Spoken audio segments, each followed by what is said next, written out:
أعوذ بالله من الشيطان الرجيم. بسم الله الرحمن الرحيم.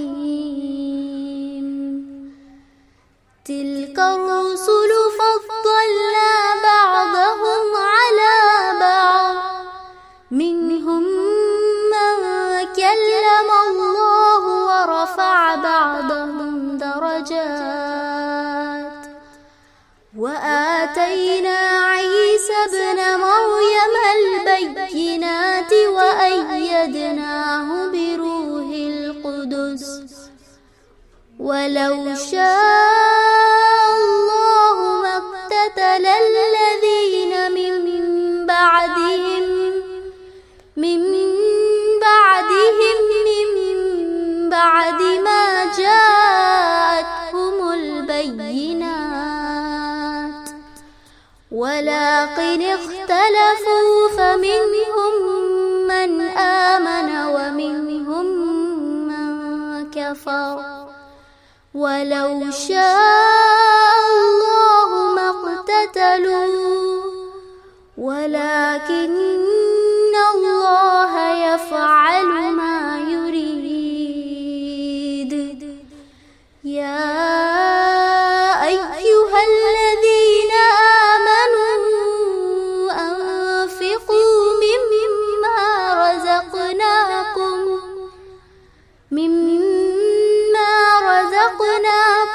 من قبل أن يأتي يوم لا بيع فيه ولا خلة ولا شفاعة، والكافرون هم الظالمون. الله لا إله إلا هو الحي القيوم، لا تأخذه سنة ولا نوم، له ما في السماوات وما في الأرض. من ذا الذي يشفع عنده إلا بإذنه، يعلم ما بين أيديهم وما خلفهم، ولا يحيطون بشيء من علمه إلا بما شاء، وسع كرسيه السماوات والأرض، ولا يؤوده حفظهما وهو العلي العظيم. نحمده ونصلي على رسوله الكريم، اما بعد، فاعوذ باللہ من الشیطان الرجیم، بسم اللہ الرحمن الرحیم۔ السلام علیکم ورحمۃ اللہ وبرکاتہ۔ میں خوش آمدید کہتی ہوں تمام بہنوں کا دور تفسیر کے سفر کے تیسرے دن میں۔ قرآن مجید انسان کے لیے اللہ تعالیٰ کی ایک خاص نعمت ہے، جس میں معزت و ہدایت، تفصیل و تکثیر انعامات الہی، تقرب ربانی اور کرامات کا دریا موجزن ہے۔ یہ ہر طرح سے انسان کے لیے باعث رحمت، باعث برکت، باعث مغفرت اور ہدایت کاملہ ہے۔ ارشاد باری تعالیٰ ہے وَاذْكُرُوا اللَّهَ كَثِيرًا لَعَلَّكُمْ تُفْلِحُونَ، اللہ کو کثرت سے یاد کرو تاکہ تم فلاح پا جاؤ۔ ذکر کے ہی سلسلے میں ایک حدیث ہے، حضرت ابو ہریرہ رضی اللہ تعالی عنہ سے مروی ہے کہ حضور صلی اللہ علیہ وسلم نے فرمایا، اللہ تعالیٰ فرماتا ہے کہ میرا بندہ جیسا میرے ساتھ اعتقاد رکھتا ہے میں اس سے اسی طرح پیش آتا ہوں۔ اگر مجھے اپنے دل میں یاد کرتا ہے میں بھی اس کو اپنے دل میں یاد کرتا ہوں، اور اگر مجلس میں یاد کرتا ہے میں اسے اس کی مجلس سے اچھی مجلس میں یاد کرتا ہوں۔ اگر وہ میری طرف بالشت چلتا ہے تو میں ایک گز اس کی طرف چلتا ہوں، اور اگر وہ میرے پاس چل کر آتا ہے تو میں اس کے پاس دوڑ کر آتا ہوں۔ اللہ اکبر، کتنا پیارا ہمارا رب ہے۔ آئیے ذکر اللہ کا آغاز کرتے ہیں آج کی تفسیر کے ساتھ۔ اعوذ باللہ من الشیطان الرجیم بسم اللہ الرحمن الرحیم رب اشرح لی صدری ویسر لی امری واحلل عقدۃ من لسانی یفقہوا قولی رب یسر ولا تعسر وتمم بالخیر وبک نستعین یا فتاح رب زدنا علما رب زدنا علما رب زدنا علما۔ السلام علیکم ورحمۃ اللہ وبرکاتہ۔ الحمدللہ، آج تیسرا جز تلک الرسل شروع ہونے جا رہا ہے۔ اس جز میں سورہ بقرہ کا اختتام ہے اور سورہ آل عمران شروع ہوگی۔ سورہ بقرہ کے 8 رکوع اس میں آئیں گے اور سورہ آل عمران کے 9، یعنی 17 رکوع ہیں۔ بسم اللہ الرحمن الرحیم۔ یہ رسول جو ہماری طرف سے انسانوں کی ہدایت پر مامور ہوئے، ہم نے ان کو ایک دوسرے سے بڑھ چڑھ کر مرتبے عطا کیے۔ ان میں کوئی ایسا تھا جس سے خدا خود ہم کلام ہوا، کسی کو اس نے دوسری حیثیتوں سے بلند درجے دیے، اور آخر میں عیسیٰ ابن مریم علیہ السلام کو روشن نشانیاں عطا کی اور روح پاک سے اس کی مدد کی۔ اگر اللہ تعالیٰ چاہتا تو ممکن نہ تھا کہ ان رسولوں کے بعد جو لوگ روشن نشانیاں دیکھ چکے تھے وہ آپس میں لڑتے، مگر اللہ کی مشیت یہ نہ تھی کہ وہ لوگوں کو جبراً اختلاف سے روکے، اور اس وجہ سے انہوں نے باہم اختلاف کیا۔ پھر کوئی ایمان لایا اور کسی نے کفر کی راہ اختیار کی۔ ہاں، اللہ چاہتا تو وہ ہرگز نہ لڑتے، مگر اللہ جو چاہتا ہے کرتا ہے۔ ہم جانتے ہیں کہ اہل کتاب رسول کو اس وجہ سے نہیں مانتے تھے کہ اللہ کے رسول کوئی معجزہ لے کر نہیں آئے تھے، جیسے پہلے نبی کو معجزے دیے گئے تھے۔ تو اللہ تعالیٰ یہاں پر بتا رہے ہیں کہ یہ اللہ کا ہی فضل تھا جو معجزوں سے ان کو اللہ تعالیٰ نے نوازا تھا، اور اللہ کے رسول کو معجزہ نہیں دیا گیا۔ اس کے پیچھے بھی اللہ تعالیٰ کا یہی منشا تھا۔ اللہ تعالیٰ دیکھنا چاہتا تھا کہ کون جو ہے وہ اس رسول کو بنا معجزے کے ان پر ایمان لاتا ہے، لیکن لوگوں نے اسی بنا پر انکار کیا، لوگوں کا انکار کیا کہ حق ان کے سامنے بالکل واضح تھا۔ ان کو تو کہنا چاہیے تھا کہ لا نفرق بین احد من رسلی۔ آگے جو آیت آ رہی ہے وہ انفاق کے بارے میں ہے۔ پچھلی آیتوں میں ہم نے سنا کہ ابھی جنگ بدر نہیں ہوئی تھی، اللہ تعالیٰ جو ہے وہ جنگ بدر کے لیے لوگوں کو تیار کر رہے ہیں۔ طالوت اور جالوت کا واقعہ ہمارے سامنے آیا۔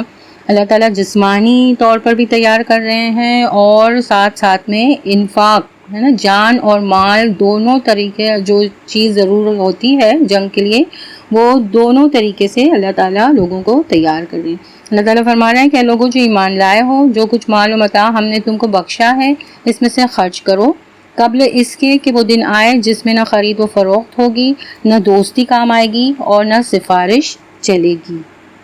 اور ظالم اصل میں وہی ہیں جو کفر کی روش اختیار کرتے ہیں۔ یعنی اللہ تعالیٰ فرماتے ہیں کہ قیامت کی ہولناکی سے اگر بچنا ہے تو آج دنیا میں رہتے ہوئے اپنا مال جو ہے، جو اللہ کا ہی دیا ہوا ہے، وہ اس کی راہ میں لگاؤ، کیونکہ اس دن جو ہے وہ نفسا نفسی کا عالم ہوگا۔ ہر کوئی جو ہے وہ ایک ایک نیکی کے لیے ترسے گا۔ ہم جانتے ہیں کہ وہاں پر جو ہماری یہاں کی کرنسی ہے وہ تو کام نہیں آئے گی، اس کرنسی کو ہم کو ایکسچینج کرنا پڑے گا، اس کرنسی کو ہم کو نیکیوں میں بدلنا پڑے گا، اور وہ نیکیاں وہاں پر کام آئے گی۔ یہاں پر اللہ تعالیٰ جو فرماتے ہیں کہ نہ دوستی کام آئے گی، نہ خرید و فروخت ہوگی، اور نہ دوستی کام آئے گی۔ اور سورہ معارج میں اللہ تعالیٰ فرماتے ہیں کہ وَلَا يَسْأَلُ حَمِيمٌ حَمِيمًا، جگری دوست کے کام نہیں آئے گا۔ يُبَصِّرُونَهُ، حالانکہ وہ اس کو دیکھ رہا ہوگا، ہے نا۔ سورہ عبسہ میں اللہ تعالیٰ فرماتے ہیں کہ یوم یفر المرء من امہ و ابیہ و صاحبتہ و بنیہ، ہے نا۔ اس دن جو ہے وہ آدمی اپنے بھائی سے بھاگے گا، اپنی بیوی سے بھاگے گا، اپنے بچوں سے بھاگے گا، اپنے بھائی سے بھاگے گا۔ یہی رشتے جو آج ہمارے لیے تڑپتے ہیں، وہ ماں باپ جو آج ہمارے لیے تڑپتے ہیں، ہمارے لیے اپنی جان دینے کے لیے تیار رہتے ہیں، وہی رشتے اس دن جو ہے وہ ہم سے نظر بچائے بھاگیں گے۔ رحمۃ اللہ علیہ جو تابعی ہے، ان کا بیان ہے کہ رسول اللہ صلی اللہ علیہ وسلم نے اللہ عز و جل کا قول نقل کیا ہے۔ اللہ عز و جل فرماتے ہیں کہ اے آدم کے بیٹے، تو اپنا مال میرے خزانے میں جمع کر کے مطمئن ہو جا، نہ آگ لگنے کا خطرہ، نہ پانی میں ڈوبنے کا اندیشہ، اور نہ کسی چور کی چوری کا ڈر۔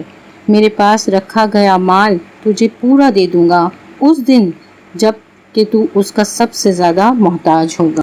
آج جب یہ مال ہمارے پاس ہے تو ہم اس کو اپنی آگے کی تیاری کے لیے اللہ کی راہ میں خرچ کریں۔ آگے جو آیت آ رہی ہے وہ قرآن کی عظیم ترین آیت ہے، آیت الکرسی۔ حضرت ابو ہریرہ رضی اللہ تعالیٰ عنہ فرماتے ہیں کہ رسول اللہ صلی اللہ علیہ وسلم نے فرمایا کہ ہر شے کی ایک چوٹی ہوتی ہے اور یقیناً قرآن حکیم کی چوٹی سورہ بقرہ ہے۔ اس میں ایک آیت ہے جو آیت قرآنی کی سردار ہے، یہ آیت الکرسی ہے۔ میں نے اپنا تعارف قرآن میں 2 جگہ بالکل جامع انداز میں بیان فرمایا ہے، ایک سورہ اخلاص میں جس کو اللہ کے رسول نے ثلث القرآن کہا ہے، یعنی ہم اگر دیکھیں کہ قرآن میں جو ہے وہ پاؤ حصہ قرآن کا جو ہے وہ توحید پر ہے، تو اسی بنا پر اس کو ثلث القرآن کہا گیا۔ اور یہ آیت الکرسی میں بھی ہم کو اللہ کی توحید جو ہے وہ اس کی صفات کے ذریعے سمجھائی گئی ہے۔ اللہ وہ زندہ جاوید ہستی ہے جو تمام کائنات کو سنبھالے ہوئے ہے، اس کے سوا کوئی خدا نہیں ہے، یعنی اللہ تعالیٰ کی ذات جو ہے وہ از خود ہے اور بخود زندہ ہے۔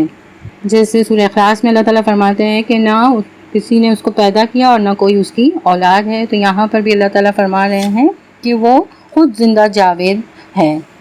اور پھر آگے اللہ تعالیٰ فرماتے ہیں کہ وہ نہ سوتا ہے اور نہ اسے اونگ لگتی ہے، یعنی دیکھیں یہ صفات جو ہے وہ انسانی کمزوری کے بنا پر انسان کو ہوتی ہے نا۔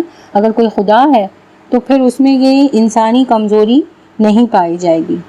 پھر آگے اللہ تعالیٰ فرماتے ہیں کہ زمین اور آسمانوں میں جو کچھ ہے اسی کا ہے، کون ہے جو اس کی جناب میں اس کی اجازت کے بغیر سفارش کر سکے۔ یعنی دیکھیے لوگوں کا یہ عقیدہ ہے، یہ ماننا ہے کہ ان کے جو پیشوا ہے، جو انبیاء ہے، رسول ہے، بزرگ ہے، ولی ہے، یہ سب جو ہے وہ قیامت کے دن ان کی سفارش کریں گے، لیکن اللہ تعالیٰ یہاں صاف صاف بتا رہے ہیں کہ اللہ کی اجازت کے بغیر کوئی جو ہے وہ سفارش کر ہی نہیں سکتا۔ سورہ انبیاء میں آتا ہے کہ کوئی سفارش نہیں کر سکتا، اور جس کو سفارش کا حق اللہ تعالیٰ دے گا وہ بھی بہت ہی ڈرتے ہوئے وہ سفارش کرے گا۔ جو کچھ بندوں کے سامنے ہے اسے بھی وہ جانتا ہے، اور جو کچھ ان سے اوجھل ہے اس سے بھی وہ واقف ہے، اور اس کی معلومات میں سے کوئی چیز ان کی گرفت ادراک میں نہیں آ سکتی الا یہ کہ کسی چیز کا علم وہ خود ہی ان کو دینا چاہے۔ حکومت آسمانوں اور زمین پر چھائی ہوئی ہے اور ان کی نگہبانی اس کے لیے کوئی تھکا دینے والا کام نہیں ہے، بس وہی ایک بزرگ و برتر ذات ہے۔ یہ آیتیں ایک لٹمس ٹیسٹ کے جیسے کام کرتی ہیں ان لوگوں کے لیے جو خدائی کا دعویٰ کرتے ہیں۔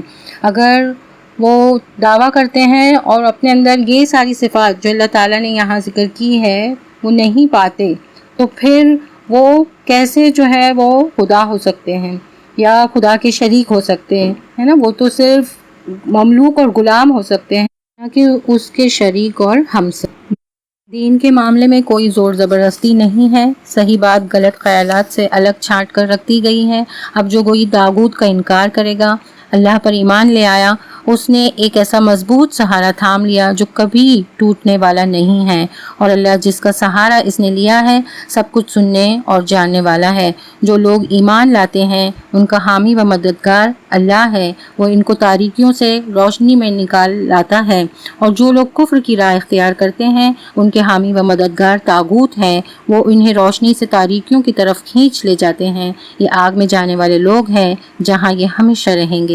کیا تم نے اس شخص کے حال پر غور نہیں کیا جس نے ابراہیم علیہ السلام سے جھگڑا کیا تھا؟ جھگڑا اس بات پر کہ ابراہیم کا رب کون ہے، اور اس بنا پر کہ اس شخص کو اللہ نے حکومت دے رکھی تھی۔ جب ابراہیم علیہ السلام نے کہا کہ میرا رب وہ ہے جس کے اختیار میں زندگی اور موت ہے، تو اس نے جواب دیا زندگی اور موت میرے اختیار میں ہیں۔ ابراہیم علیہ السلام نے کہا اچھا، اللہ سورج کو مشرق سے نکالتا ہے، تو ذرا اسے مغرب سے نکال لا۔ یہ سن کر وہ منکرین حق ششدر رہ گیا۔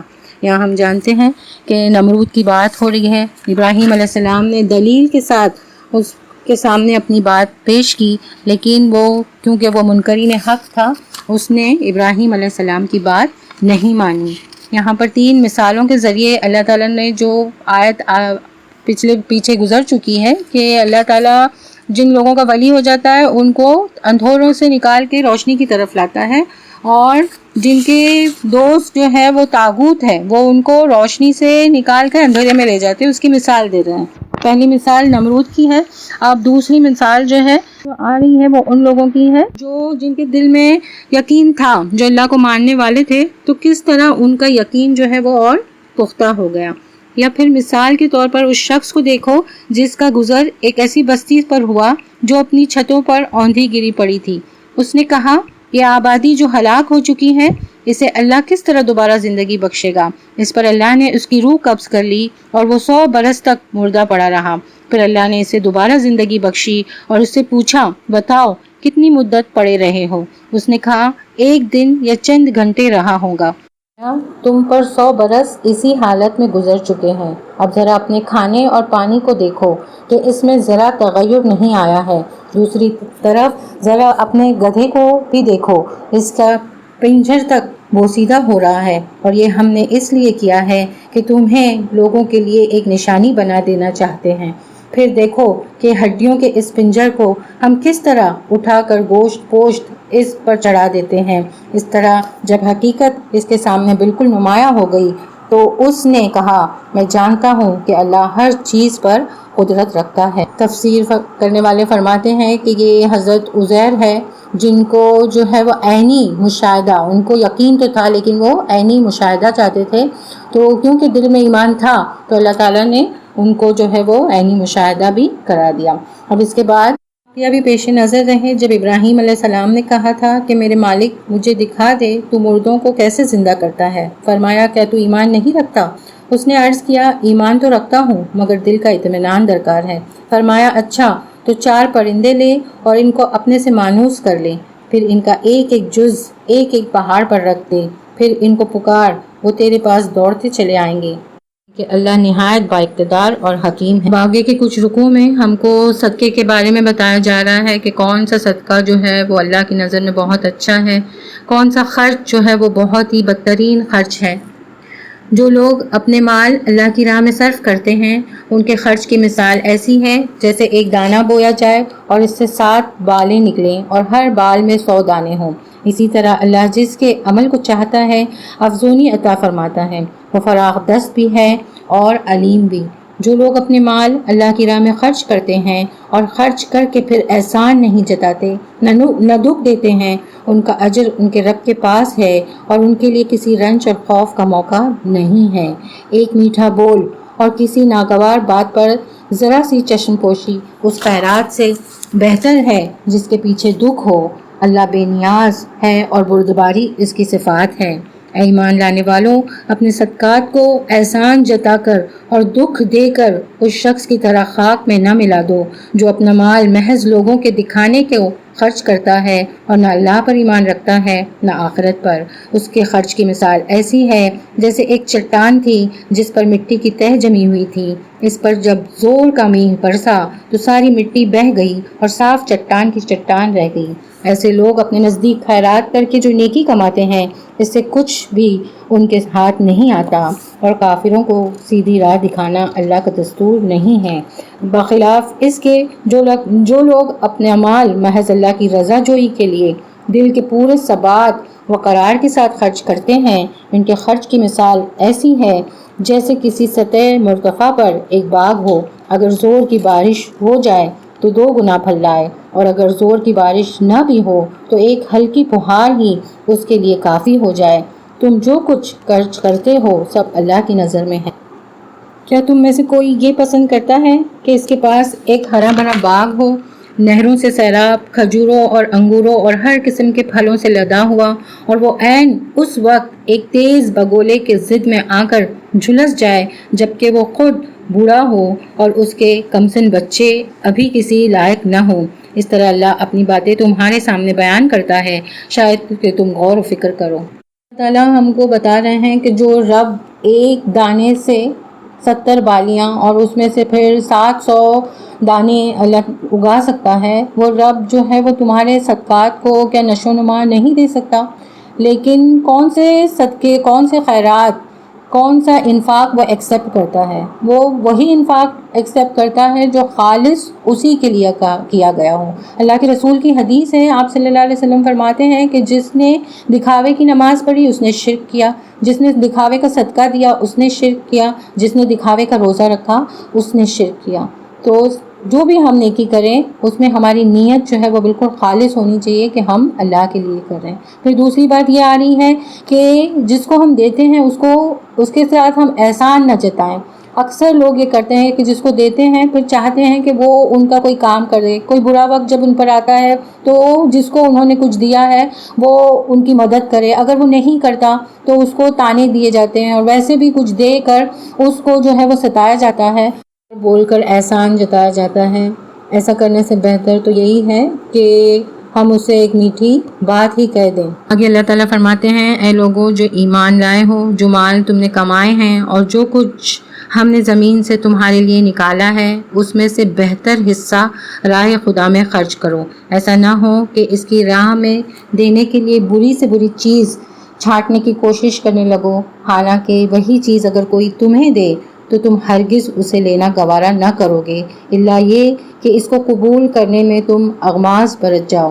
تمہیں جان لینا چاہیے کہ اللہ بے نیاز ہے اور بہترین صفات سے متصف ہے، تمہیں مفلسی سے ڈراتا ہے اور شرمناک طرز عمل اختیار کرنے کی ترغیب دیتا ہے، مگر اللہ تمہیں اپنی بخشش اور فضل کی امید دلاتا ہے۔ اللہ بڑا فراخ دست اور دانا ہے، جس کو چاہتا ہے حکمت عطا کرتا ہے، اور جس کو حکمت ملی اسے حقیقت میں بڑی دولت مل گئی۔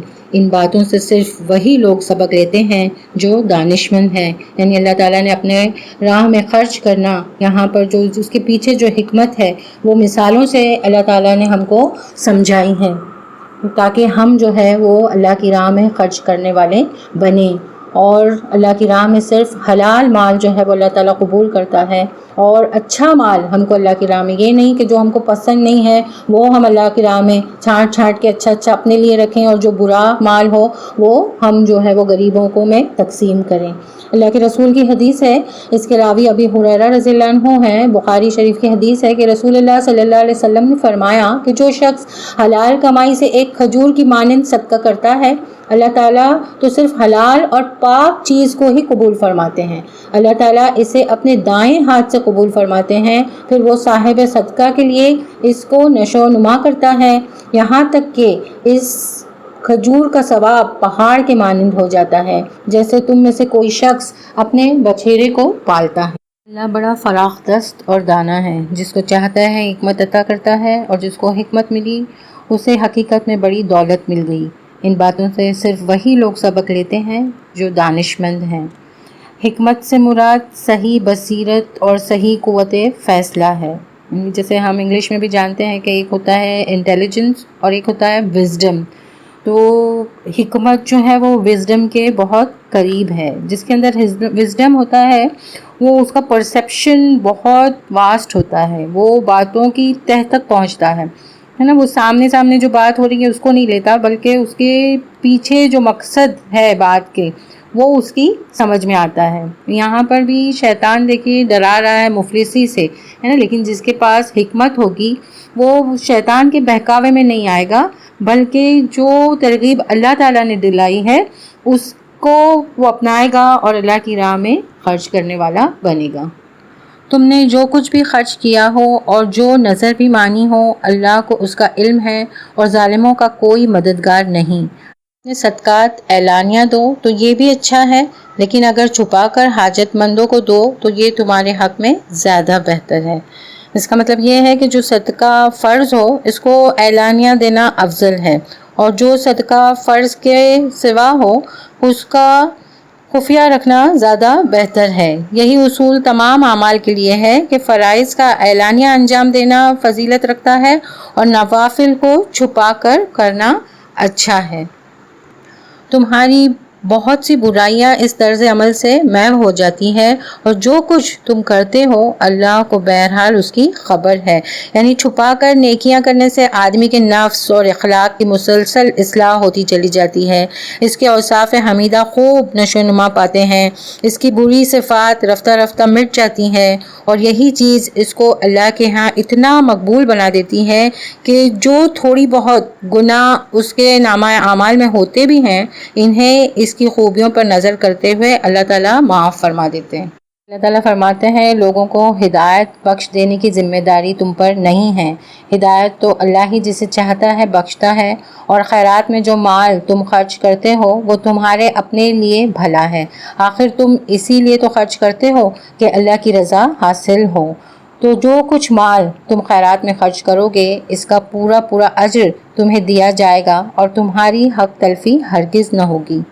یعنی ابتدا میں جو مسلمان اپنے غیر مسلم رشتہ داروں اور عام غیر مسلم اہل حاجت مند کو دیتے تھے، ان کا خیال تھا کہ صرف مسلمان حاجت مند جو ہوں گے ان کی مدد کرنا، ان کو دینا ہے نا، وہی اللہ کی راہ میں خرچ کرنا ہے۔ تو اس آیت میں اللہ تعالیٰ ان کی اس غلط فہمی کو دور کر رہے ہیں۔ اللہ تعالیٰ فرما رہے ہیں کہ لوگوں کے دلوں میں ہدایت اتار دینا تمہاری ذمہ داری نہیں، تم نے اپنا کام کر دیا ہے نا۔ اب وہ ہدایت قبول کرتے ہیں یا نہ کرتے ہیں وہ اللہ کے اوپر ہے۔ ہدایت قبول نہیں کی تو اس کا مطلب یہ نہیں ہے کہ ہم ان کی کوئی مدد نہیں کریں گے۔ جو مال بھی ہم اللہ کی راہ میں خرچ کرتے ہیں کسی بھی حاجت مند، چاہے وہ مسلم ہو یا غیر مسلم ہو، تو اگر ہماری نیت جو ہے وہ خالص اللہ کے لیے ہے تو اللہ تعالیٰ اس کا اجر ضرور دیں گے۔ صرف زکوٰۃ جو ہے وہ غیر مسلموں کو نہیں دے سکتے، باقی صدقات جو ہے وہ ہم غیر مسلموں کو بھی دے سکتے ہیں۔ ترجمہ ہے، خاص طور پر مدد کے مستحق وہ تنگ دست لوگ ہیں جو اللہ کے کام میں ایسے گھر گئے ہیں کہ اپنی ذاتی کسب معاش کے لیے زمین میں کوئی دوڑ دھوپ نہیں کر سکتے۔ ان کی خودداری دیکھ کر ناواقف آدمی گمان کرتا ہے کہ یہ خوشحال ہیں۔ تم ان کے چہروں سے ان کے اندرونی حالات پہچان سکتے ہو، مگر وہ ایسے لوگ نہیں ہیں کہ لوگوں کے پیچھے پڑ کر کچھ مانگے۔ میں جو کچھ مال تم خرچ کرو گے وہ اللہ سے پوشیدہ نہیں رہے گا۔ یہاں پر جس گروہ کی بات ہو رہی ہے وہ ایسے لوگ تھے جو اللہ کے دین کی خدمت کے لیے انہوں نے اپنے آپ کو وقف کر دیا تھا۔ خاص طور پر یہاں پر جن لوگوں کا ذکر ہو رہا ہے وہ آپ صلی اللہ علیہ وسلم کے زمانے میں جو اصحاب صفہ تھا ہے نا، ان کا کام ہی یہی تھا کہ وہ اللہ کے دین کو لوگوں تک پہنچائے۔ اس کے علاوہ ان کا کوئی بزنس نہیں تھا، کوئی اور کمائی کا ذریعہ نہیں تھا۔ تو اللہ تعالیٰ فرما رہے ہیں کہ یہ لوگ جیسے ہم لوگ جن کو سفید پوش کہتے ہیں کہ یہ لوگوں سے ہم جا کے مانگتے نہیں ہیں ہے نا، لیکن جن لوگوں کو ان کے بارے میں پتہ ہوتا ہے تو ان لوگوں کی مدد ضرور کرنی چاہیے۔ جو لوگ اپنے مال شب و روز کھلے اور چھپے خرچ کرتے ہیں ان کا اجر ان کے رب کے پاس ہے اور ان کے لیے کسی خوف اور رنج کا مقام نہیں۔ ہم دیکھ رہے ہیں آیت نمبر 262 سے آیت نمبر 274، یعنی 12 آیتوں میں مسلسل ہم کو خرچ کے بارے میں بتایا گیا ہے۔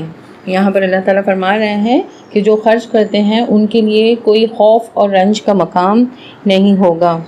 اللہ کے رسول کی حدیث ہے، عقبہ بن عامر رضی اللہ عنہ فرماتے ہیں کہ میں نے سنا رسول اللہ صلی اللہ علیہ وسلم فرما رہے تھے، قیامت کے دن حساب کتاب ختم ہونے تک آدمی اپنے صدقے کے سائے میں ہوگا۔ مسند احمد۔ اہل عرب دیوانے آدمی کو مجنون کہتے تھے، یعنی اس کو جن نے پکڑ لیا، اور وہی محاورہ ہم دیکھتے ہیں کہ یہاں سود خور کے لیے استعمال کیا ہے۔ اللہ تعالیٰ فرماتے ہیں یتخبطہ الشیطان من المس، جسے شیطان نے چھو کر باولا کر دیا۔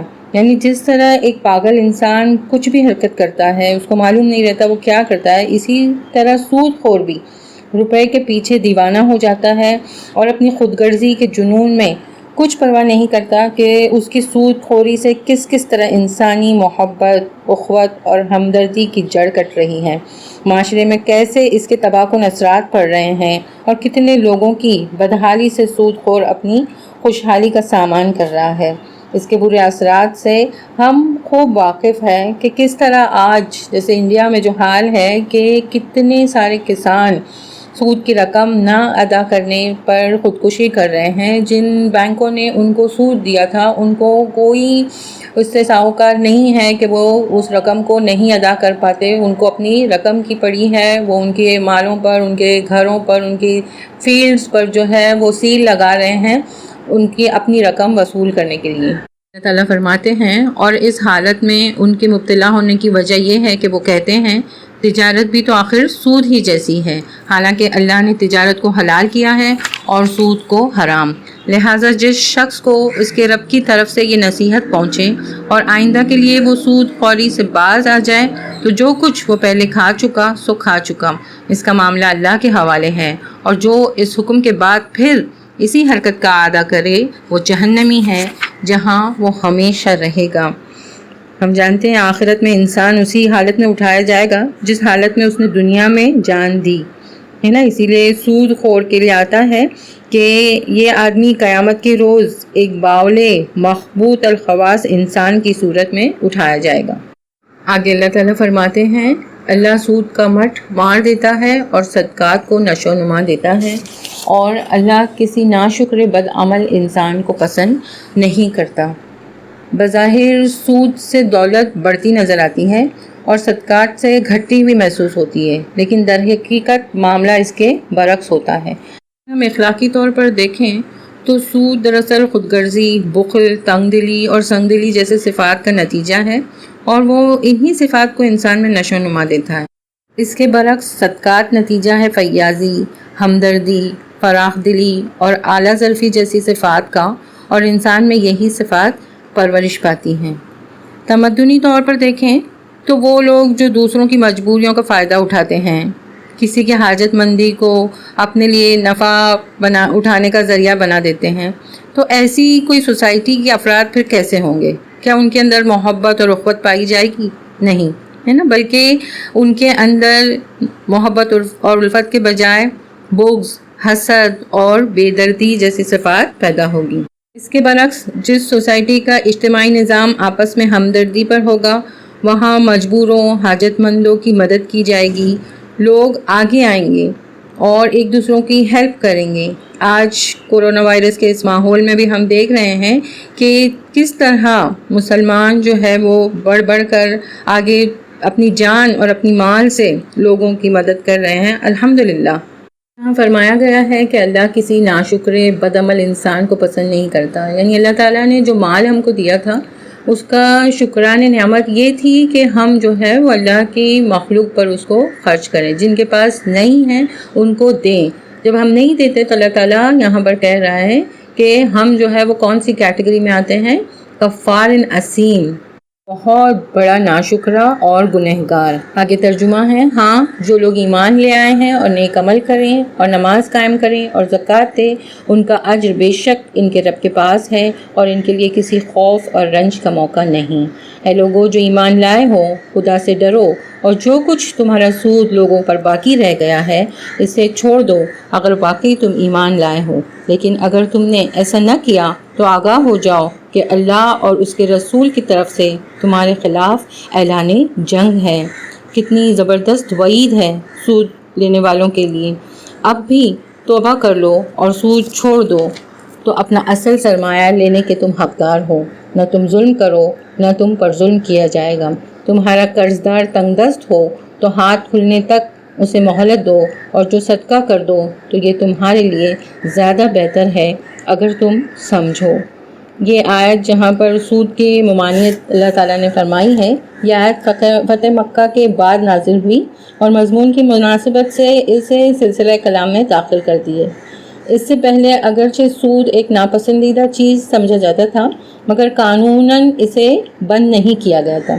اس آیت کے نزول کے بعد اسلامی حکومت کے دائرے میں سودی کاروبار ایک فوجداری جرم بن گیا. عرب کے جو قبیلے سود کھاتے تھے ان کو نبی صلی اللہ علیہ وسلم نے اپنے عمال کے ذریعے سے آگاہ فرما دیا کہ اگر اب وہ اس لین دین سے باز نہ آئیں تو ان کے خلاف جنگ کی جائے گی. آگے ترجمہ ہے، جب کہ تم اللہ کی طرف واپس ہوگے وہاں ہر شخص کو اس کی کمائی ہوئی نیکی یا بدی کا پورا پورا بدلہ مل جائے گا اور کسی پر ظلم ہرگز نہ ہوگا. اے لوگو جو ایمان لائے ہو، جب کسی مقرر مدت کے لیے تم آپس میں قرض کا لین دین کرو تو اسے لکھ لیا کرو. فریقین کے درمیان انصاف کے ساتھ ایک شخص دستاویز تحریر کرے جسے اللہ نے لکھنے پڑھنے کی قابلیت بخشی ہو. اسے لکھنے سے انکار نہ کرنا چاہیے. وہ لکھے اور املا وہ شخص کرائے جس پر حق آتا ہے، یعنی قرض لینے والا، اور اسے اللہ اپنے رب سے ڈرنا چاہیے کہ جو معاملہ طے ہوا ہو اس میں کوئی کمی بیشی نہ کرے. لیکن اگر قرض لینے والا خود نادان یا ضعیف ہو یا املا نہ کرا سکتا ہو تو اس کا ولی انصاف کے ساتھ املا کرائے. مردوں میں سے 2 آدمیوں کو اس پر گواہی کرا لو، اور اگر 2 مرد نہ ہوں تو 1 مرد اور 2 عورتیں ہوں تاکہ ایک بھول جائیں تو دوسری اسے یاد دلا دیں. یہ گواہ ایسے لوگوں میں سے ہونے چاہیے جن کی گواہی تمہارے درمیان مقبول ہو. مطلب یہ ہے کہ ہر کس و ناقص گواہ ہونے کے لیے موضوع نہیں ہے.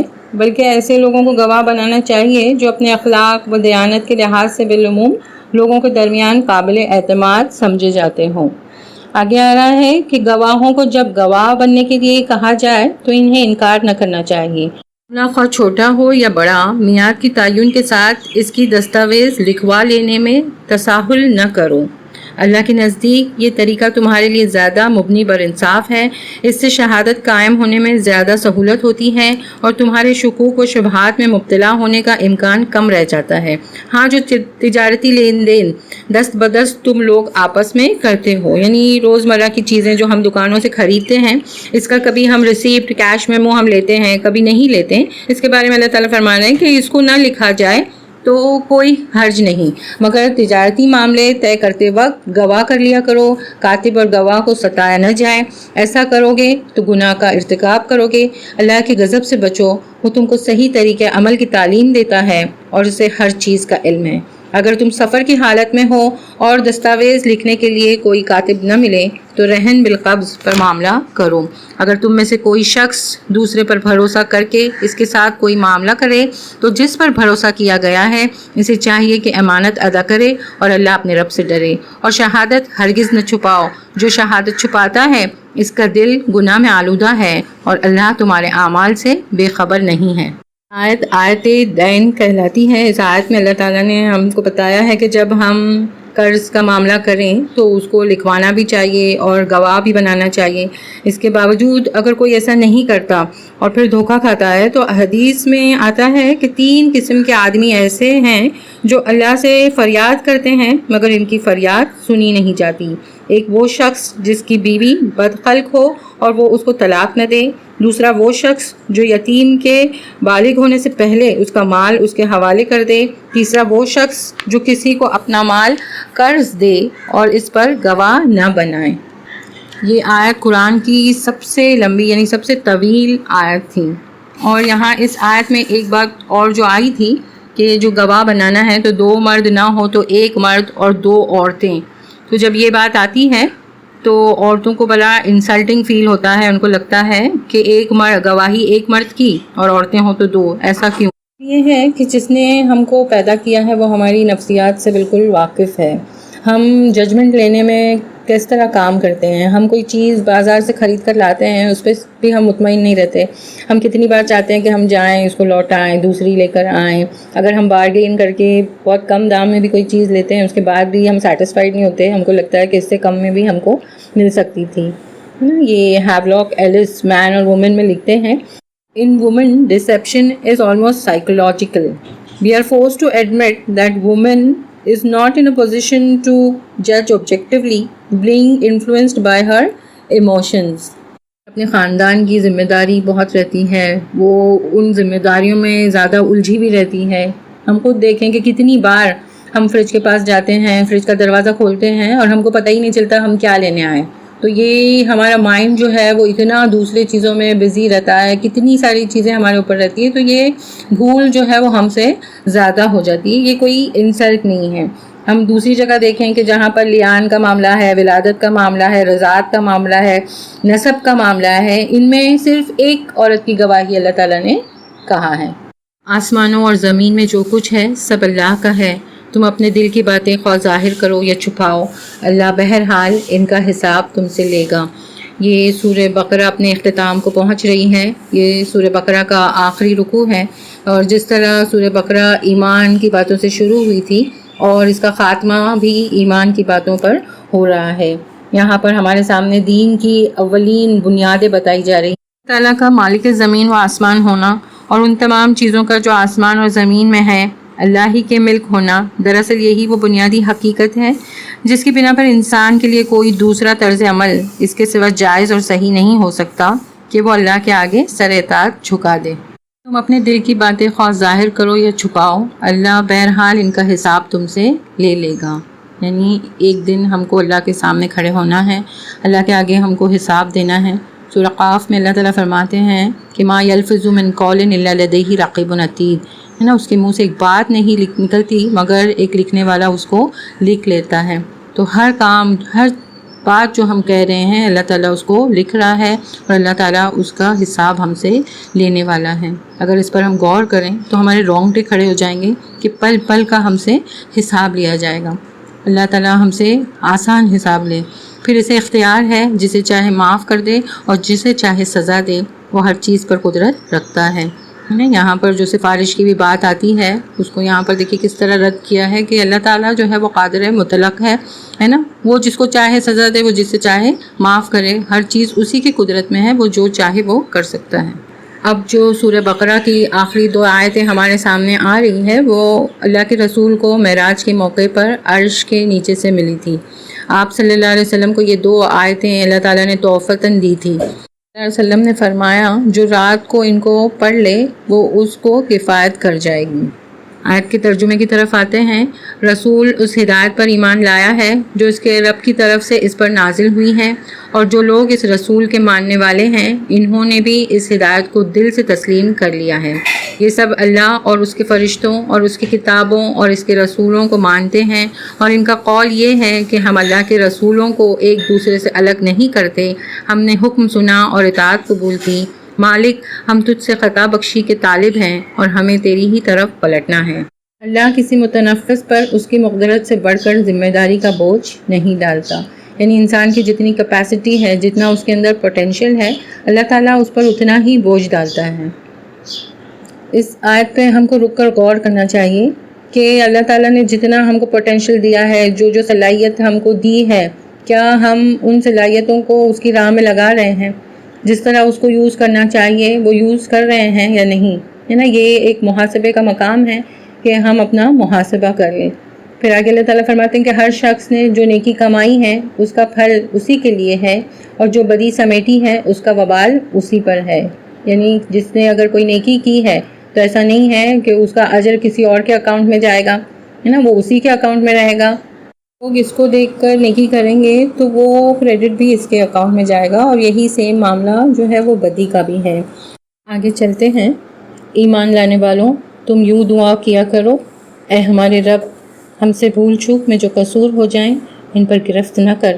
مالک ہم پر وہ بوجھ نہ ڈال جو تو نے ہم سے پہلے لوگوں پر ڈالے تھے۔ پروردگار جس بار کو اٹھانے کی طاقت ہم میں نہیں ہے وہ ہم پر نہ رکھ، ہمارے ساتھ نرمی کر، ہم سے درگزر فرما، ہم پر رحم کر، تو ہمارا مولا ہے، کافروں کے مقابلے میں ہماری مدد کر۔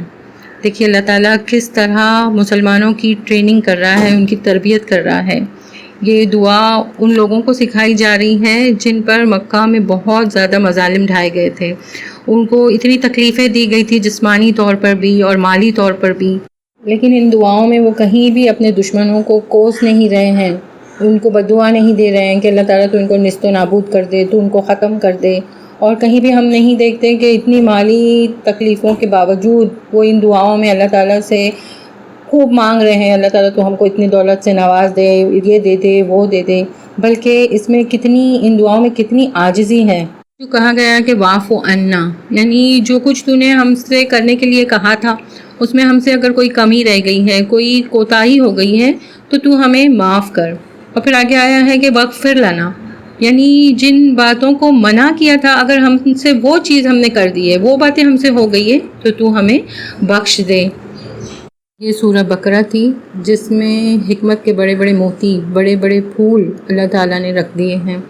ہم دیکھتے ہیں کہ احکام ہم کو تفصیل سے بتائے گئے ہیں، نماز اور روزے کا ذکر بھی ان میں ملا ہے، لیکن احکام جتنی تفصیل سے بتائے گئے ہیں اتنی تفصیل سے نماز اور روزے کے بارے میں نہیں آیا ہے۔ تو ہم نے نماز، روزہ، زکوٰۃ ان چیزوں کو تو دین کا حصہ سمجھ لیا ہے، لیکن یہ باقی احکام جو اللہ تعالیٰ بتا رہے ہیں ان کو ہم بڑے ہلکا لیتے ہیں۔ جس طرح نماز اور روزہ اللہ کا حکم ہے، یہ سارے احکام بھی جو اس میں آئے ہیں وہ بھی اللہ کی طرف سے ہیں، ان پر بھی ہم کو عمل کرنا ہے۔ اللہ تعالیٰ کہنے سننے سے زیادہ عمل کرنے والا بنائیں۔ اعوذ باللہ من الشیطان الرجیم، بسم اللہ الرحمن الرحیم، الف لام میم، اللہ لا الہ الا هو الحی القیوم۔ ہم سورہ آل عمران کا ترجمہ شروع کرنے جا رہے ہیں۔ سورہ بقرہ اور سورہ آل عمران جوڑے کی شکل میں ہیں، اور ہم جانتے ہیں کہ جو جوڑے ہوتے ہیں ان میں بہت سی چیزیں ملتی جلتی ہوتی ہے اور کچھ چیزوں میں فرق بھی ہوتا ہے. جن چیزوں میں فرق ہوتا ہے، جو الگ ہوتی ہے، جو ڈسٹنکٹ ہوتی ہے، وہ لیکن دونوں مل کر، ہے نا، جو ایک میں ہوتی ہے وہ دوسرے میں ہوتی ہے، وہ دونوں مل کر کسی ایک چیز کو پورا کرتے ہیں. تو یہاں پر ہم سورہ بقرہ اور سورہ آل عمران کی سملیرٹیز دیکھیں گے کہ دونوں صورتیں جو ہے وہ الف لام میم سے شروع ہوئی ہیں. پھر اس کے بعد دونوں صورتوں میں کتاب کا ذکر ہے، کثرت سے دعائیں آئی ہیں، اور دونوں کا اختتام جو ہے وہ دعاؤں پر ہوتا ہے. اللہ کے رسول نے فرمایا ہے کہ قیامت کے دن قرآن اور اس کے پڑھنے والوں کو لایا جائے گا، اور سورہ بقرہ اور سورہ آل عمران ان کے آگے آگے ہوں گی. دوسری حدیث میں اللہ کے رسول فرماتے ہیں کہ سورہ بقرہ اور سورہ آل عمران ان کے پڑھنے والوں پر قیامت کے دن سایہ کرے گی. یہ سایہ بادل کی شکل میں ہوگا، یا صائبان کی شکل میں ہوگا، یا چڑیوں کے جھنڈ کی شکل میں ہوگا. اللہ کے رسول نے ان دونوں صورتوں کو سورۃ الامتین بھی کہا ہے، کیونکہ ان صورتوں میں دو امت کا ذکر ہے. سورہ بقرہ میں یہود بنی اسرائیل کا ذکر تھا، اور اس سورہ میں ہم دیکھیں گے کہ نصارہ کا ذکر ہے. یہ سورہ 4 تقریروں پر مشتمل ہے. پہلی تقریر پہلے رکوع سے لے کر چوتھے رکوع کی دوسری آیت تک ہے، جو جنگ بدر کے بعد نازل ہوئی. دوسری تقریر چوتھے رکوع کی تیسری آیت سے لے کر چھٹے رکوع تک ہے، جو 9 ہجری میں وفد نجران کے آمد پر نازل ہوئی. تیسری تقریر 7ویں رکوع سے 12ویں رکوع تک ہے، جو پھر جنگ بدر کے بعد نازل ہوئی. اور چوتھی تقریر 13ویں رکوع سے سورہ کے اختتام تک ہے، جو جنگ احد کے بعد نازل ہوئی. ترجمہ کرتے ہیں. بسم اللہ الرحمن الرحیم. الف لام میم.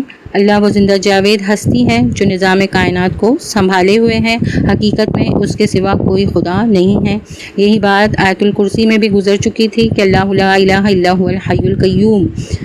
اللہ تعالیٰ اپنا تعارف قرآن میں بار بار پیش کرتا ہے تاکہ اس کے بندے اس کے تعارف، اس کی صفات کے ذریعے اس کو پہچانیں. پھر آگے اللہ تعالیٰ فرماتے ہیں کہ اس نے تم پر یہ کتاب نازل کی جو حق لے کر آئی ہے، اور ان کتابوں کی تصدیق کر رہی ہے جو پہلے سے آئی ہوئی تھی. اس سے پہلے وہ انسانوں کی ہدایت کے لیے توریت اور انجیل نازل کر چکا ہے، اور اس نے وہ کسوٹی اتاری ہے جو حق اور باطل کا فرق دکھانے والی ہے. یہاں پر اس آیتوں میں قرآن کو فرقان کہا گیا ہے، اور فرقان کا مطلب ہوتا ہے فرق کرنے والی چیز یا کسوٹی. اور ہم دیکھتے ہیں کہ کس طرح یہ قرآن حق اور باطل کا فرق بالکل واضح کرتا ہے، حلال حرام کا فرق واضح کرتا ہے، ہدایت کو گمراہی سے بالکل الگ کرتا ہے. لوگ اللہ کی فرامین کو قبول کرنے سے انکار کر لیں، ان کو یقیناً سخت سزا ملے گی. اللہ بے پناہ طاقت کا مالک ہے اور برائی کا بدلہ دینے والا ہے. زمین اور آسمان کی کوئی چیز اللہ سے پوشیدہ نہیں ہے، یعنی وہ کائنات کی تمام حقیقتوں کا جاننے والا ہے. لہٰذا جو کتاب اس نے نازل کی ہو وہ سراسر حق ہی ہونی چاہیے، بلکہ خالص حق صرف اسی کتاب میں انسان کو میسر آ سکتا ہے جو اس علیم و دانا کی طرف سے نازل ہو. وہی تو ہے جو تمہاری ماؤں کے پیٹ میں تمہاری صورتیں جیسی چاہتا ہے بناتا ہے. اس فقرے میں دو بات ہمارے سامنے آتی ہے. ایک یہ کہ تمہاری فطرت کو جیسا اللہ جانتا ہے کوئی دوسرا نہیں جان سکتا، تم خود بھی اس کو نہیں جان سکتے. اسی لیے اگر تم کو رہنمائی چاہیے تو رہنمائی صرف اللہ کی طرف سے مل سکتی ہے. دوسرے یہ کہ جس نے تمہارے ماں کے پیٹ میں جب تمہارا حمل ٹھہرا تھا اس وقت سے لے کر ہر موقع پر ہر لمحے تمہاری ہر ضروریات کو پورا کرا، تو پھر کیا تمہارے پیدا ہونے کے بعد وہ تم کو ایسے ہی چھوڑ دیتا؟ نہیں نا. اس نے پیدا ہونے کے بعد بھی تمہاری رہنمائی کا انتظام کیا ہے، تمہارے لیے کتاب نازل کی جس میں تمہارے لیے ہدایت ہے. اس کتاب میں دو طرح کی آیت ہیں، ایک محکمات جو کتاب کی اصل بنیاد ہے، اور دوسری متشابہات. جن لوگوں کے دلوں میں ٹیڑھ ہے وہ فتنوں کی تلاش میں ہمیشہ متشابہات ہی کے پیچھے پڑے رہتے ہیں اور ان کو معنی پہنانے کی کوشش کیا کرتے ہیں، حالانکہ ان کا حقیقی مفہوم اللہ کے سوا کوئی نہیں جانتا. ان آیتوں میں ہم کو بتایا جا رہا ہے کہ قرآن میں دو طریقے کی آیت ہیں. ایک محکمات ہے، محکم کا مطلب ہوتا ہے پکی اور پختہ چیز، یعنی آیتیں محکمات سے مراد وہ آیتیں ہیں جن کے معنی سمجھنے میں کوئی ہم کو مشکل نہیں پیش آتی، جن کے معنی ہم بڑی آسانی سے سمجھ سکتے ہیں.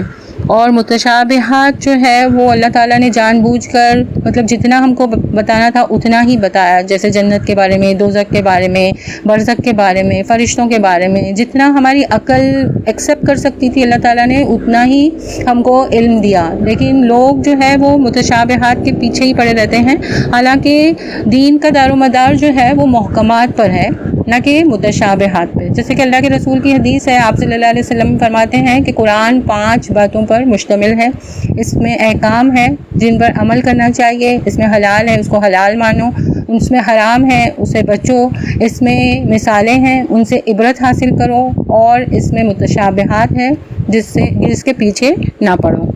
لیکن جن کے دلوں میں ٹیڑھ ہے وہ متشابہات کے پیچھے ہی پڑے رہتے ہیں۔ آگے ترجمے میں ہے کہ بخلاف اس کے جو لوگ علم میں پختہ کار ہیں وہ کہتے ہیں کہ ہمارا ان پر ایمان ہے، یہ سب ہمارے رب ہی کی طرف سے ہے، اور سچ یہ ہے کہ کسی چیز سے صحیح سبق صرف دانشمند لوگ ہی حاصل کرتے ہیں۔ وہ اللہ سے دعا کرتے ہیں کہ اے پروردگار، جب تو ہمیں سیدھے راستے پر لگا چکا ہے تو پھر کہیں ہمارے دلوں کو کجی میں مبتلا نہ کر دیجیو، ہمیں اپنے خزانہ فیض سے رحمت عطا کر کہ تو ہی فیاض حقیقی ہے۔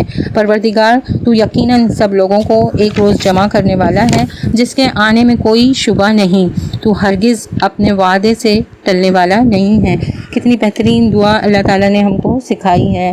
ہم کو اللہ کے رسول نے یہ بتایا ہے نا کہ ہم سب کے ساتھ جو ہے وہ شیطان لگا ہوا ہے، شیطان ہمارے رگوں میں گردش کرتا ہے۔ اللہ کے رسول نے فرمایا کہ ایک دن فرمایا کہ ہر ایک کے ساتھ ایک شیطان ہے۔ صحابہ کرام نے اللہ کے رسول سے پوچھا کہ اللہ کے رسول کیا آپ کے ساتھ بھی؟ تو اللہ کے رسول نے فرمایا ہاں میرے ساتھ بھی، لیکن میں نے اس کو مسلمان بنا دیا۔ تو یہ شیطان ہمارے ساتھ لگا ہوا ہے، پتہ نہیں کب وہ ہم پر وار کر دے، کب ہم اپنے دین سے پلٹ جائیں۔ تو اس لیے یہ دعا ہم کو روز مانگنی چاہیے، اور پھر جو اللہ کے رسول نے بھی ایسی دعا بتائی ہے جو ہمارے دل کو بالکل ثابت رکھتی ہے، یا مقلب القلوب ثبت قلبی علی دینک، یا مصرف القلوب صرف قلوبنا علی طاعتک، ایسی دعائیں ہم کو یاد کرنی چاہیے اور ہمیشہ ان دعاؤں کو مانگنا چاہیے۔ آگے ترجمہ ہے، جن لوگوں نے کفر کا رویہ اختیار کیا ہے انہیں اللہ کے مقابلے میں ان کا مال کچھ کام نہ دے گا، نہ اولاد کام دے گی، وہ دوزخ کا ایندھن بن کر رہیں گے، ان کا انجام ویسا ہی ہوگا جیسے فرعون کے ساتھیوں اور ان سے پہلے کے نافرمانوں کا ہو چکا ہے کہ انہوں نے آیات الہی کو جھٹلایا۔ نتیجہ یہ ہوا کہ اللہ نے ان کے گناہوں پر انہیں پکڑ لیا، اور حق یہ ہے کہ اللہ سخت سزا دینے والا ہے۔ بس اے محمد صلی اللہ علیہ وسلم، جن لوگوں نے تمہاری دعوت کو قبول کرنے سے انکار کر دیا ہے ان سے کہہ دو کہ قریب ہے وہ وقت جب تم مغلوب ہو جاؤ گے اور جہنم کی طرف ہانکے جاؤ گے، اور جہنم بڑا ہی برا ٹھکانہ ہے۔ یہ ان دو گروہوں میں ایک نشان عبرت تھا جو بدر میں ایک دوسرے کے آمنے سامنے ہوئے تھے۔ ایک گروہ اللہ کی راہ میں لڑ رہا تھا اور دوسرا گروہ کافر تھا۔ دیکھنے والے بچشم سر دیکھ رہے تھے کہ کافر گروہ مومن گروہ سے دو چند ہے، مگر نتیجے نے ثابت کر دیا کہ اللہ اپنی فتح و نصرت سے جس کو چاہتا ہے مدد دیتا ہے۔ دیدہ بینا رکھنے والوں کے لیے اس میں بڑا سبق پوشیدہ ہے۔ جنگ بدر کا واقعہ اس وقت قریبی زمانے میں ہی پیش آ چکا تھا، اس لیے اس کے مشاہدات و نتائج کی طرف اشارہ کر کے لوگوں کو عبرت دلائی گئی ہے۔ اس جنگ میں 3 باتیں نہایت سبق آموز تھیں۔ یہ دونوں گروہ جن کا آمنا سامنا ہوا تھا، ہم جانتے ہیں کہ ایک کفار کا لشکر تھا اور ایک ایمان والوں کا لشکر تھا، تو ان میں جو ہے وہ فرق بالکل نمایاں تھا۔ کفار کے لشکر میں ناچنا گانا، شراب اور تالیاں، ایسی ساری چیزیں تھیں، لونڈیاں تھیں، اور ایمان والوں کے گروہ میں ہم دیکھتے ہیں کہ نمازیں تھیں، دعائیں تھیں، سجدے تھے، التجائیں تھیں۔ تو ان کا اخلاقی فرق ان ساری باتوں سے بالکل واضح ہو رہا تھا۔ بات یہ ہے کہ مسلمانوں کو اس غزوے میں فتح ملی، اور وہ فتح جو ہے وہ ان کی تعداد کی وجہ سے نہیں تھی، ہم جانتے ہیں کہ تعداد بہت کم تھی، لیکن فتح جو ملی وہ اللہ کی مدد کی وجہ سے ملی۔ تیسری بات اللہ تعالیٰ ان کو جو بتانا چاہ رہے تھے وہ یہ تھی کہ یہ لوگ اللہ تعالیٰ کی غالب طاقت سے بالکل غافل تھے، یہ اپنی طاقت پر اترا رہے تھے، تو اللہ تعالیٰ نے ان کو بتا دیا کہ دراصل طاقت کس کی ہے۔ آگے پڑھتے ہیں، لوگوں کے لیے مرغوبات نفس، عورتیں، اولاد، سونے چاندی کے ڈھیر، چیدہ گھوڑے، مویشی اور زرعی زمینیں بڑی خوشائند بنا دی گئی ہیں، مگر یہ سب دنیا کی چند روزہ زندگی کے سامان ہیں۔ حقیقت میں جو بہتر ٹھکانہ ہے وہ تو اللہ کے پاس ہے۔ کہو میں تمہیں بتاؤں کہ ان سے زیادہ اچھی چیزیں کیا ہیں؟ جو لوگ تقویٰ کی روش اختیار کریں ان کے لیے ان کے رب کے پاس باغ ہیں جن کے نیچے نہریں بہتی ہوں گی، وہاں انہیں ہمیشگی کی زندگی حاصل ہوگی، پاکیزہ بیویاں ان کی رفیق ہوں گی اور اللہ کی رضا سے وہ سرفراز ہوں گے۔ اللہ اپنے بندوں کے رویے پر گہری نظر رکھتا ہے۔ ان آیتوں میں اللہ تعالیٰ ہمیں بتا رہے ہیں کہ یہ دنیا کی زندگی آخرت کے مقابلے میں کچھ بھی نہیں ہے، جیسے کہ اللہ کے رسول نے بھی ہم کو حدیث میں بتایا ہے کہ دنیا کی زندگی کی مثال آخرت کے مقابلے میں ایسی ہے جیسے کوئی شخص اگر سمندر میں انگلی ڈالتا ہے اپنی، تو جو پانی اس کی انگلی پر لگتا ہے وہ دنیا کی زندگی ہے، اور جو ٹھاٹے مارتا ہوا سمندر ہے وہ آخرت ہے۔ اللہ تعالیٰ نے چند چیزوں کی نشاندہی کی ہے، جیسے عورتیں ہیں، چیدہ گھوڑے ہیں، سونے چاندی کے ڈھیر ہیں، مویشی، زرعی زمین، یہ سب بتا کر اللہ تعالیٰ فرماتے ہیں یہ تو دنیا کی چند روزہ زندگی کا سامان ہے نا۔ در حقیقت ہمارا ٹھکانہ کیا ہے؟ وہ آخرت میں ہے، وہاں پر جو ہے وہ ہماری اصل زندگی ہے۔ لیکن اگر ہم دیکھیں تو یہاں پر بھی زندگی گزارنے کے لیے کچھ نہ کچھ ہم کو ضرورت ہوتی ہے۔ تو یہاں اللہ تعالیٰ ان آیتوں کے ذریعے ہم کو یہ فرما رہے ہیں کہ اصل فکر جو ہماری ہونی چاہیے وہ آخرت کی ہونی چاہیے۔ جیسے وہ مثال ہے کشتی کی، کہ کشتی کو چلنے کے لیے پانی ضروری ہوتا ہے، لیکن اگر وہی پانی کشتی کے اندر آ جائے تو وہ کشتی ڈوب جائے گی۔ اسی طرح ہم کو اپنی زندگی گزارنے کے لیے یہ سامان کی ضرورت ہوتی ہے، لیکن اگر ہم اس سامان کے اندر ہی بالکل اتنے ملوث ہو گئے آخرت میں کامیاب نہیں ہوں گے۔ آگے ترجمہ ہے، یہ وہ لوگ ہیں جو کہتے ہیں کہ مالک ہم ایمان لائے، ہماری خطاؤں سے درگزر فرما اور ہمیں آتش دوزخ سے بچا لے۔ یہ لوگ صبر کرنے والے ہیں، راست باز ہیں، فرما بردار اور فیاض ہیں، رات کی آخری گھڑیوں میں اللہ سے مغفرت کی دعائیں مانگا کرتے ہیں۔ اللہ نے خود شہادت دی ہے کہ اس کے سوا کوئی خدا نہیں ہے، اور یہی شہادت فرشتوں اور سب اہل علم نے بھی دی ہے۔ وہ انصاف پر قائم ہے، اس زبردست حکیم کے سوا فی الواقع کوئی خدا نہیں ہے۔ اللہ کے نزدیک دین صرف اسلام ہے۔ ان الدین عند اللہ الاسلام، یہاں پر جو دین کا لفظ آیا ہے لوگوں نے اس کے معنی بالکل الگ لیے ہیں، ہے نا۔ دین کا مطلب ان لوگوں نے سمجھا ہے کہ نماز، روزہ، زکوٰۃ، حج، یہی ہمارا دین ہے۔ حالانکہ یہ ساری چیزیں تو صرف ہمارے دین کا ستون ہے۔ اس ستون پر ہم کو جو ہے وہ باقی ہماری زندگی ان ستون پر ہم کو رکھنی ہے نا۔ نماز جو ہے وہ دین کا بہت ہی مضبوط ستون ہے۔ جیسے کہ ایک بار حضرت عمر بن خطاب سے مروی ہے کہ انہوں نے اپنے تمام گورنروں کو لکھا کہ تمہارے سارے کاموں میں سب سے زیادہ اہمیت میرے نزدیک نماز کی ہے۔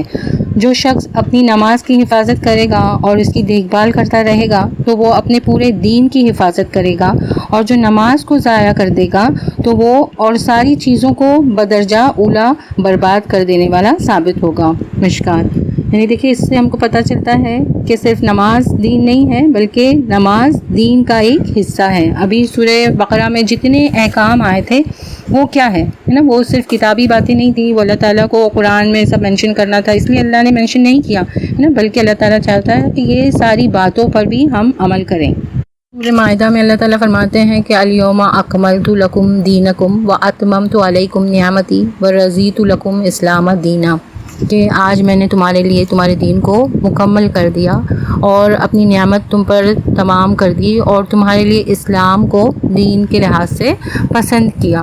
تو یہ دین جو ہے وہ بالکل مکمل، اللہ کے رسول کی شریعت جو ہے وہ مکمل ہو گئی۔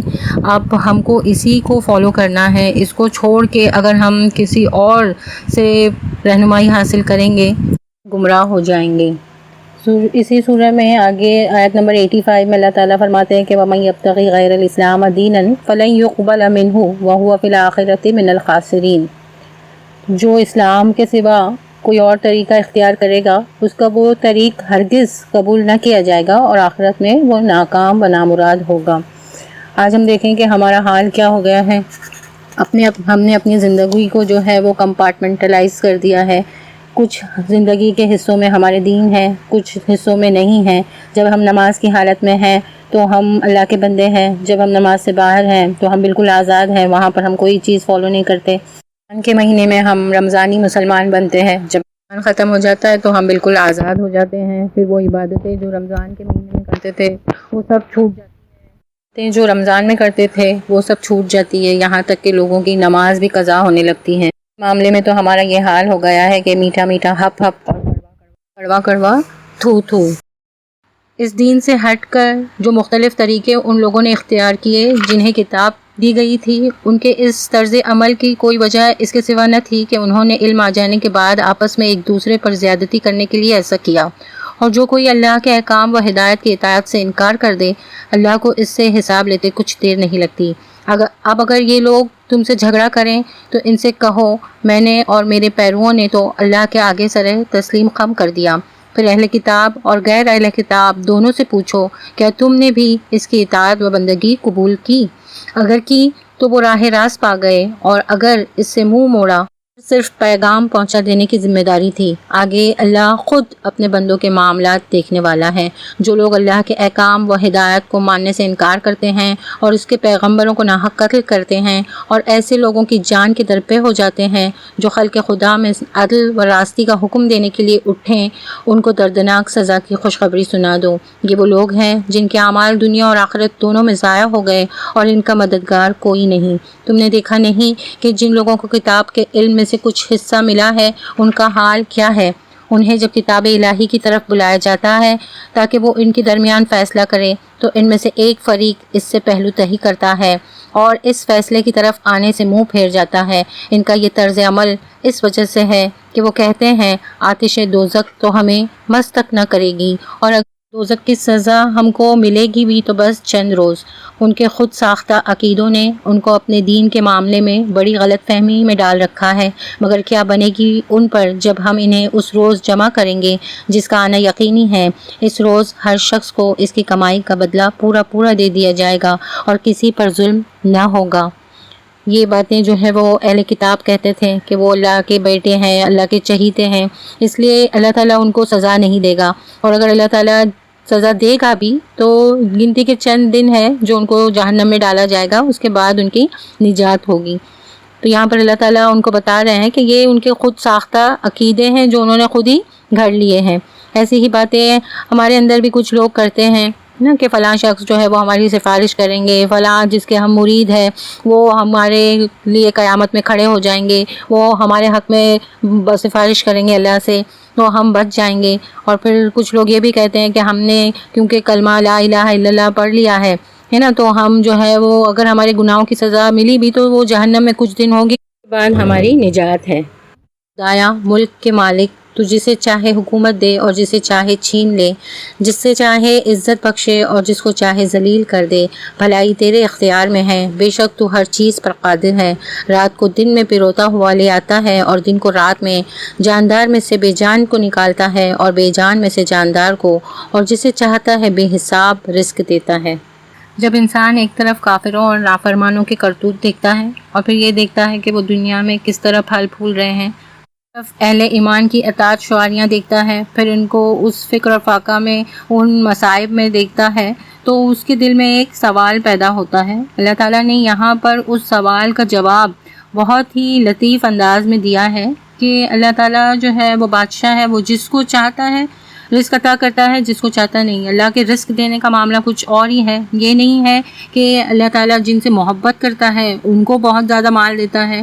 اہل ایمان کو چھوڑ کر کافروں کو اپنا رفیق اور دوست ہرگز نہ بنائیں.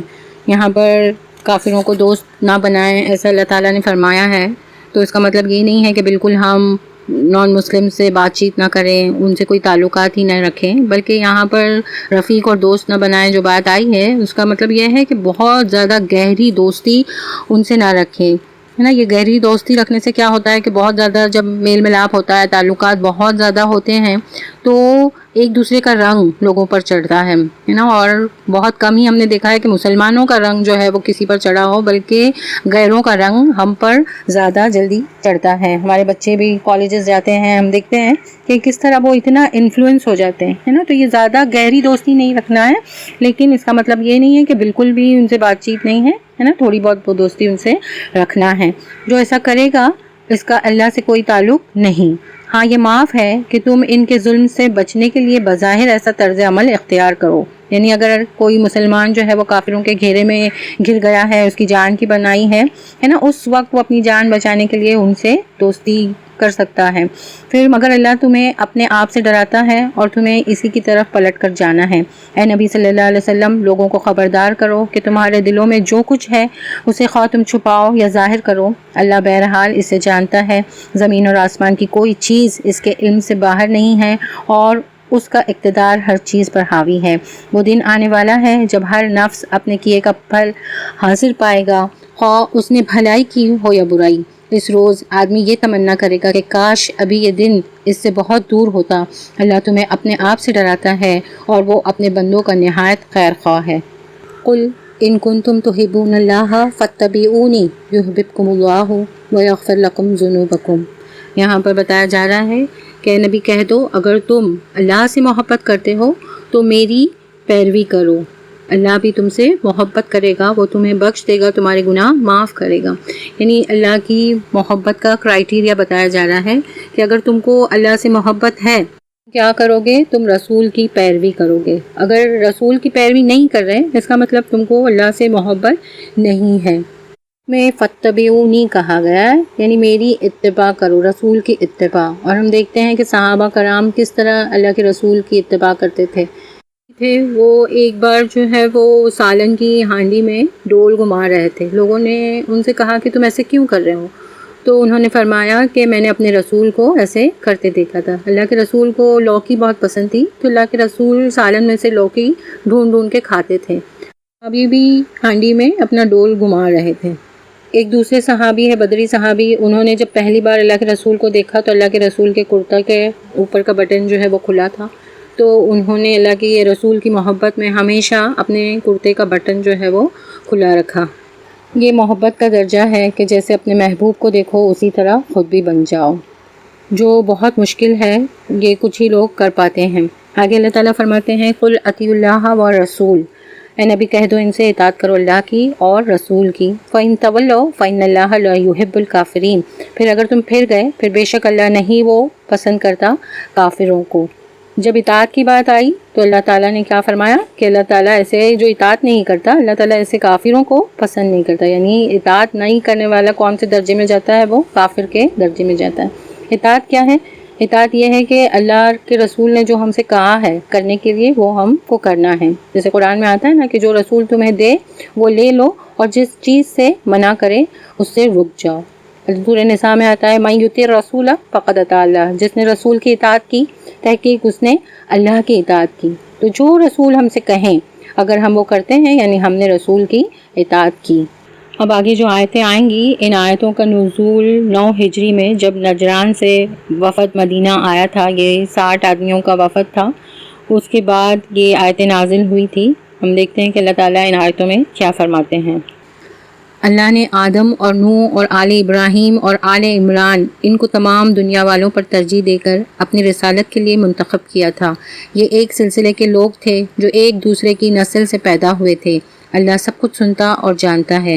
وہ اس وقت سن رہا تھا جب عمران کی عورت کہہ رہی تھی کہ میرے پروردگار، میں اس بچے کو جو میرے پیٹ میں ہے تیری نظر کرتی ہوں، وہ تیرے ہی کام کے لیے وقف ہوگا، میرے اس بخشش کو قبول فرما، تو سننے اور جاننے والا ہے۔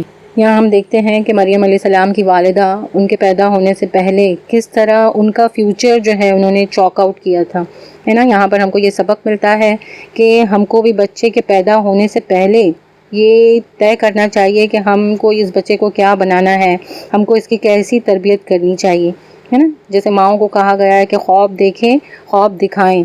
یہ حال ہے کہ بچے جب 10th پاس کرتے اس کے بعد ہم سوچنے لگتے ہیں اب ان کو کیا بنانا ہے، اور دین کا تو ہم سوچتے ہی نہیں کہ بالکل دین کے معاملے میں ان کو کوئی تعلیم دینا ہے۔ دین کی ہمارے لیے سیکنڈری چیز ہے، سب سے پہلے دنیاوی پڑھائی آتی ہے، اس کے بعد ہم نے دین کو رکھا ہے۔ پھر جب وہ بچی اس کے ہاں پیدا ہوئی تو اس نے کہا مالک میرے ہاں تو لڑکی پیدا ہو گئی، حالانکہ جو کچھ اس نے جنا تھا اللہ کو اس کی خبر تھی، اور لڑکا لڑکی کی طرح نہیں ہوتا۔ خیر میں نے اس کا نام مریم رکھ دیا ہے، اور میں اسے اور اس کی آئندہ نسل کو شیطان مردود کے فتنوں سے تیری پناہ میں دیتی ہوں۔ اس کے رب نے اس لڑکی کو بخوشی قبول فرما لیا، اسے بڑی اچھی لڑکی بنا کر اٹھایا اور زکریا کو اس کا سرپرست بنا دیا۔ جب کبھی اس کے پاس محراب میں جاتا تو اس کے پاس کچھ نہ کچھ کھانے پینے کا سامان پاتا۔ پوچھتا، مریم یہ تیرے پاس کہاں سے آیا؟ وہ جواب دیتی، اللہ کے پاس سے آیا ہے، اللہ جسے چاہتا ہے بے حساب دیتا ہے۔ یہ حال دیکھ کر زکریا نے اپنے رب کو پکارا، پروردگار اپنی قدرت سے مجھے نیک اولاد عطا فرما، تو ہی دعاؤں کا سننے والا ہے۔ زکریا جن کی تربیت میں مریم علیہ السلام کو دیا گیا تھا، غالباً وہ رشتے میں حضرت مریم کے ماموں تھے۔ جب وہ محراب میں داخل ہوتے اور ایک نیک صالح لڑکی کو دیکھتے اور اس کا جو جواب سنا، جب پوچھا گیا کہ یہ کھانے پینے کی چیز کہاں سے آئی تو انہوں نے کہا کہ یہ اللہ کے پاس سے ہے، تو ان کا بھی دل، اب تک ان کے کوئی اولاد نہیں تھی تو ان کا بھی دل چاہا کہ ان کو بھی ایک نیک صالح اولاد ہو، اور وہ دعا مانگتے ہیں اور اللہ تعالیٰ ان کی دعا قبول کرتا ہے۔ جواب میں فرشتوں نے آواز دی جبکہ وہ محراب میں کھڑا نماز پڑھ رہا تھا کہ اللہ تجھے یحییٰ کی خوشخبری دیتا ہے، وہ اللہ کی طرف سے ایک فرمان کی تصدیق کرنے والا بن کر آئے گا۔ اس میں سرداری و بزرگی کی شان ہوگی، کمال درجے کا ضابط ہوگا، نبوت سے سرفراز ہوگا اور صالحین میں شمار کیا جائے گا۔ زکریا علیہ السلام نے کہا، پروردگار بھلا میرے ہاں لڑکا کہاں سے ہوگا؟ میں تو بہت بوڑھا ہو چکا ہوں اور میری بیوی بانجھ ہے۔ جواب ملا، ایسا ہی ہوگا، اللہ جو چاہتا ہے کرتا ہے۔ یا مالک پھر کوئی نشانی میرے لیے مقرر فرما دے۔ کہا، نشانی یہ ہے کہ تم 3 دن تک لوگوں سے اشارے کے سوا کوئی بات چیت نہ کرو گے یا نہ کر سکو گے۔ اس دوران میں اپنے رب کو بہت یاد کرنا اور صبح و شام اس کی تسبیح کرتے رہنا۔ اس تقریر کا اصل مقصد عیسائیوں پر ان کے اس عقیدے کی غلطی واضح کرنا ہے کہ وہ مسیح علیہ السلام کو خدا کا بیٹا اور الہ سمجھتے ہیں۔ تمہید میں حضرت یحییٰ علیہ السلام کا ذکر اس وجہ سے فرمایا گیا ہے کہ جس طرح مسیح علیہ السلام کی ولادت معجزانہ طریقے سے ہوئی تھی، ہاں یحییٰ علیہ السلام کی ولادت بھی معجزہ ہی تھی، کیونکہ زکریا علیہ السلام کافی بوڑھے ہو چکے تھے اور ان کی بیوی بانجھ تھی اور ان کو کوئی اولاد نہیں تھی۔ جب انہوں نے مریم علیہ السلام کو دیکھا اور دعا مانگی تو انہوں نے ان کی دعا قبول کی اور ان کو بچے سے نوازا۔ یحییٰ کو ان کی اعجازی ولادت نے الہ نہیں بنایا تو مسیح علیہ السلام محض اپنی غیر معمولی پیدائش کے بل پر الہ کیسے ہو سکتے ہیں؟ پھر وہ وقت آیا جب مریم سے فرشتوں نے آ کر کہا، اے مریم اللہ نے تجھے برگزیدہ کیا اور پاکیزگی عطا کی اور تمام دنیا کی عورتوں پر تجھ کو ترجیح دے کر اپنی خدمت کے لیے چن لیا۔ اے مریم اپنے رب کی تابع فرمان بن کر رہے، اس کے آگے سر بسجود ہو اور جو بندے اس کے حضور جھکنے والے ہیں ان کے ساتھ تو بھی جھک جا۔ اے محمد صلی اللہ علیہ وسلم یہ غیب کی خبریں ہیں جو ہم تم کو وحی کے ذریعے سے بتا رہے ہیں، ورنہ تم اس وقت وہاں موجود نہ تھے جب ہیکل کے خادم یہ فیصلہ کرنے کے لیے کہ مریم کا سرپرست کون ہو اپنے اپنے قلم پھینک رہے تھے، اور نہ تم اس وقت حاضر تھے جب ان کے درمیان جھگڑا برپا تھا۔ یہاں دیکھیے کہ اللہ تعالیٰ کس طرح ہم کو بتا رہا ہے کہ مریم علیہ السلام بالکل پاک صاف تھی، اتنی نیک بچی تھی کہ ہیکل کے خادم اس کی سرپرستی کرنے کے لیے قلم پھینک رہے تھے اور پھر وہ آپس میں لڑ رہے تھے ایک دوسرے سے۔ ہر ایک چاہ رہا تھا کہ یہ نیک صالح بچی کی تربیت وہ کرے۔ فرشتوں نے کہا، اے مریم اللہ تجھے اپنے ایک فرمان کی خوشخبری دیتا ہے، اس کا نام مسیح عیسیٰ ابن مریم ہوگا، دنیا اور آخرت میں معزز ہوگا، اللہ کے مقرب بندوں میں شمار کیا جائے گا، لوگوں سے گہوارے میں بھی کلام کرے گا اور بڑی عمر کو پہنچ کر بھی، اور وہ ایک مرد صالح ہوگا۔ یہ سن کر مریم بولی، پروردگار میرے ہاں بچہ کہاں سے ہوگا؟ مجھے تو کسی شخص نے ہاتھ تک نہیں لگایا۔ جواب ملا، ایسا ہی ہوگا، اللہ جو چاہتا ہے پیدا کرتا ہے۔ وہ جب کسی کام کے کرنے کا فیصلہ فرماتا ہے تو بس کہتا ہے کہ ہو جا اور وہ ہو جاتا ہے۔ فرشتوں نے پھر اپنے سلسلہ کلام میں کہا، اور اللہ اسے کتاب اور حکمت کی تعلیم دے گا، تورات اور انجیل کا علم سکھائے گا اور بنی اسرائیل کی طرف اپنا رسول مقرر کرے گا۔ اور جب وہ بحیثیت رسول بنی اسرائیل کے پاس آیا تو اس نے کہا، میں تمہارے رب کی طرف سے تمہارے پاس نشانی لے کر آیا ہوں، میں تمہارے سامنے مٹی سے پرندے کی صورت کا ایک مجسمہ بناتا ہوں اور اس میں پھونک مارتا ہوں، وہ اللہ کے حکم سے پرندہ بن جاتا ہے۔ میں اللہ کے حکم سے مادرزاد اندھے اور کوڑی کو اچھا کرتا ہوں اور مردے کو زندہ کرتا ہوں۔ میں تمہیں بتاتا ہوں کہ تم کیا کھاتے ہو اور کیا اپنے گھروں میں ذخیرہ کر کے رکھتے ہو، اس میں تمہارے لیے کافی نشانیاں ہیں اگر تم ایمان لانے والے ہو۔ تعلیم و ہدایت کی تصدیق کرنے والا بن کر آیا ہوں جو تورات میں سے اس وقت میرے زمانے میں موجود ہے، اور اس لیے آیا ہوں کہ تمہارے لیے بعض ان چیزوں کو حلال کر دوں جو تم پر حرام کر دی گئی ہیں۔ دیکھو میں تمہارے رب کی طرف سے تمہارے پاس نشانی لے کر آیا ہوں، لہٰذا اللہ سے ڈرو اور میری اطاعت کرو۔ اللہ میرا رب بھی ہے اور تمہارا رب بھی، لہٰذا تم اسی کی بندگی اختیار کرو، یہی سیدھا راستہ ہے۔ یہاں دیکھیے کہ عیسیٰ علیہ السلام نے کبھی بھی اپنے آپ کو یہ نہیں کہا کہ میں خدا ہوں، بلکہ اپنے آپ کو اللہ کے رسول کی حیثیت سے ہی پیش کیا۔ یہ تو عیسائیوں کی محبت تھی، یعنی انہوں نے محبت میں اتنا غلو کر دیا کہ عیسیٰ علیہ السلام کو خدا بنا دیا۔ جب عیسیٰ نے محسوس کیا کہ بنی اسرائیل کفر و انکار پر آمادہ ہیں تو اس نے کہا، کون اللہ کی راہ میں میرا مددگار ہوتا ہے؟ حواریوں نے جواب دیا، ہم اللہ کے مددگار ہیں، ہم اللہ پر ایمان لائے، گواہ رہو کہ ہم مسلم اللہ کے آگے سر اطاعت جھکا دینے والے ہیں۔ مالک جو فرمان تو نے نازل کیا ہے ہم نے اسے مان لیا اور رسول کی پیروی قبول کی، ہمارا نام گواہی دینے والوں میں لکھ لے۔ پھر بنی اسرائیل مسیح کے خلاف خفیہ تدبیریں کرنے لگے، جواب میں اللہ نے بھی اپنی خفیہ تدبیر کی، اور ایسی تدبیر میں اللہ سب سے بڑھ کر ہے۔ اللہ کی خفیہ تدبیر ہی تھی جب اس نے کہا کہ اے عیسیٰ اب میں تجھے واپس لے لوں گا اور تجھ کو اپنی طرف اٹھا لوں گا، اور جنہوں نے تیرا انکار کیا ہے ان سے، یعنی ان کی معیت سے اور ان کے گندے ماحول میں ان کے ساتھ رہنے سے تجھے پاک کر دوں گا، اور تیری پیروی کرنے والوں کو قیامت تک ان لوگوں پر بالا دست رکھوں گا جنہوں نے تیرا انکار کیا ہے۔ پھر تم سب کو آخرکار میرے پاس آنا ہے، وقت میں ان باتوں کا فیصلہ کر دوں گا جن میں تمہارے درمیان اختلاف ہوا ہے۔ جن لوگوں نے کفر و انکار کی روش اختیار کی ہے انہیں دنیا اور آخرت دونوں میں سخت سزا دوں گا اور وہ کوئی مددگار نہ پائیں گے، اور جنہوں نے ایمان اور نیک عملی کا رویہ اختیار کیا ہے انہیں ان کے اجر پورے دے دیے جائیں گے۔ اور خوب جان لے کہ ظالموں سے اللہ ہرگز محبت نہیں کرتا۔ آیات اور حکمت سے لبریز تذکرے ہیں جو ہم تمہیں سنا رہے ہیں۔ اللہ کے نزدیک عیسیٰ علیہ السلام کی مثال آدم کی سی ہے کہ اللہ نے اسے مٹی سے پیدا کیا اور حکم دیا کہ ہو جا، اور وہ ہو گیا۔ یہ اصل حقیقت ہے جو تمہارے رب کی طرف سے بتائی جا رہی ہے، ان لوگوں میں شامل نہ ہو جو اس میں شک کرتے ہیں۔ یہ علم آ جانے کے بعد اب جو کوئی اس معاملے میں تم سے جھگڑا کرے تو اے محمد صلی اللہ علیہ وسلم اس سے کہو کہ آؤ ہم اور تم خود بھی آ جائیں اور اپنے اپنے بال بچوں کو بھی لے آئیں، اور خدا سے دعا کریں کہ جو جھوٹا ہو اس پر خدا کی لعنت ہو۔ یہ بالکل صحیح واقعات ہے، اور حقیقت یہ ہے کہ اللہ کے سوا کوئی خدا نہیں ہے۔ اللہ ہی کی ہستی ہے جس کی طاقت سب سے بالا اور جس کی حکمت نظام عالم میں کار فرما ہے۔ بس اگر یہ لوگ اس شرط پر مقابلے میں آنے سے منہ موڑیں تو ان کا مفسد ہونا صاف کھل جائے گا، اور اللہ تو مفسدوں کے حال سے واقف ہی ہے۔ اے اہل کتاب، آؤ ایک ایسی بات کی طرف جو ہمارے اور تمہارے درمیان یکساں ہیں، یہ کہ ہم اللہ کے سوا کسی کی بندگی نہ کریں، اس کے ساتھ کسی کو شریک نہ ٹھہرائیں، اور ہم میں سے کوئی اللہ کے سوا کسی کو اپنا رب نہ بنا لے۔ اس دعوت کو قبول کرنے سے اگر وہ منہ موڑیں تو صاف کہہ دو کہ گواہ رہو ہم تو مسلم ہیں، صرف خدا کی بندگی و اطاعت کرنے والے ہیں۔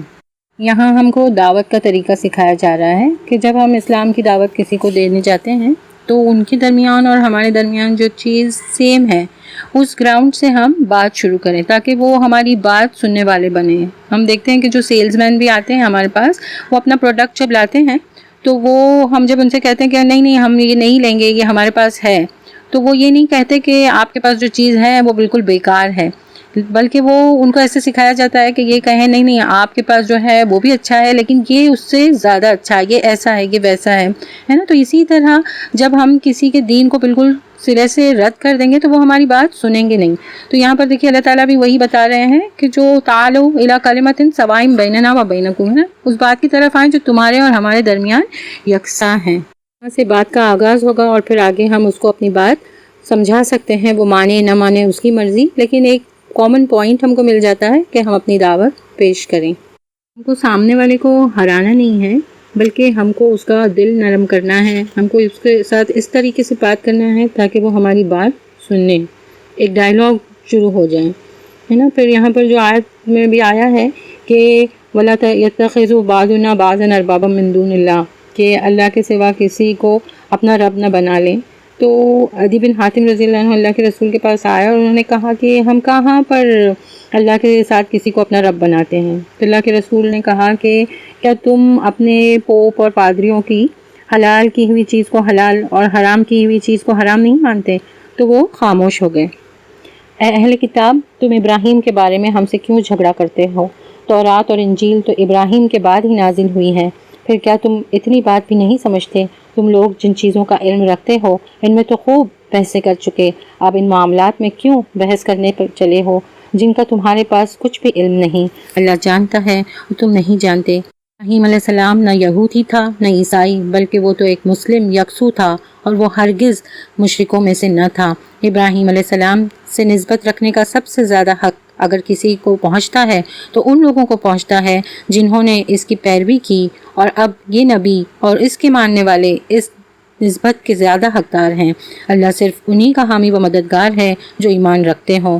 اے ایمان لانے والو، اہل کتاب میں سے ایک گروہ چاہتا ہے کہ کسی طرح تمہیں راہ راست سے ہٹا دے، حالانکہ در حقیقت وہ اپنے سوا کسی کو گمراہی میں نہیں ڈال رہے ہیں، مگر انہیں اس کا شعور نہیں ہے۔ اے اہل کتاب، کیوں اللہ کی آیت کا انکار کرتے ہو حالانکہ تم خود ان کا مشاہدہ کر رہے ہو؟ اے اہل کتاب، کیوں حق کو باطل کا رنگ چڑھا کر مشتبہ بناتے ہو؟ کیوں جانتے بوجھتے حق کو چھپاتے ہو؟ اہل کتاب میں سے ایک گروہ کہتا ہے کہ اس نبی کے ماننے والوں پر جو کچھ نازل ہوا ہے اس پر صبح ایمان لاؤ اور شام کو اس سے انکار کرو۔ شاید اس ترتیب سے یہ لوگ اپنے ایمان سے پھر جائیں۔ یہ اہل کتاب کی ایک چال تھی، انہوں نے ایک بڑا گروہ تیار کیا تھا جن سے کہا گیا تھا کہ صبح جا کے ایمان قبول کرو اور شام میں اپنے ایمان سے پھر جانا۔ جب لوگ ان سے پوچھتے تھے کہ تم کیوں ایمان سے پھر گئے ہو تو وہ کہتے تھے کہ ہم نے اسلام میں اور مسلمانوں میں یہ برائی پائی، تبھی تو ہم جو ہے وہ پھر گئے ہیں۔ یہ ان کی چالیں جو سورہ بقرہ میں ہمارے سامنے آئی تھی کہ جب ایمان والوں کے ساتھ ہوتے تھے تو بولتے تھے ہم ایمان لائیں، اور جب اکیلے میں اپنے شیاطین کے ساتھ ہوتے تھے تو وہ کہتے تھے ہم ان سے مذاق کر رہے ہیں۔ نیز یہ لوگ آپس میں کہتے ہیں کہ اپنے مذہب والے کے سوا کسی کی بات نہ مانو۔ اے نبی صلی اللہ علیہ وسلم، ان سے کہہ دو کہ اصل میں ہدایت تو اللہ کی ہدایت ہے، اور یہ اسی کی دین ہے کہ کسی کو وہی کچھ دے دیا جائے جو کبھی تم کو دیا گیا تھا، یا یہ کہ دوسروں کو تمہارے رب کے حضور پیش کرنے کے لیے تمہارے خلاف قوی حجت مل جائے۔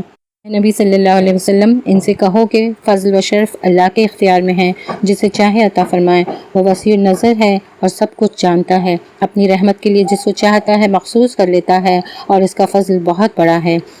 اہل کتاب میں کوئی تو ایسا ہے کہ اگر تم اس کے اعتماد پر مال و دولت کا ایک ڈھیر بھی دے دو تو وہ تمہارا مال تمہیں ادا کر دے گا، اور کسی کا حال یہ ہے کہ اگر تم ایک دینار کے معاملے میں بھی اس پر بھروسہ کرو تو وہ ادا نہ کرے گا، الا یہ کہ تم اس کے سر پر سوار ہو جاؤ۔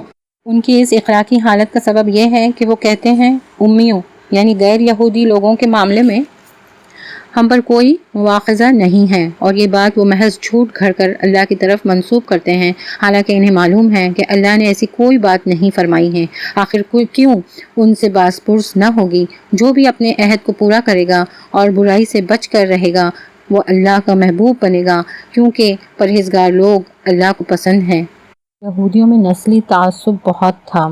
اگر یہودی سے جھوٹ کہے تو وہ حرام، اگر کوئی یہودی کسی یہودی کا مال ہڑپ کرے تو وہ حرام، لیکن اگر کوئی یہودی کسی غیر یہودی سے جھوٹ کرے تو اس کو کوئی گناہ نہیں ہوتا تھا۔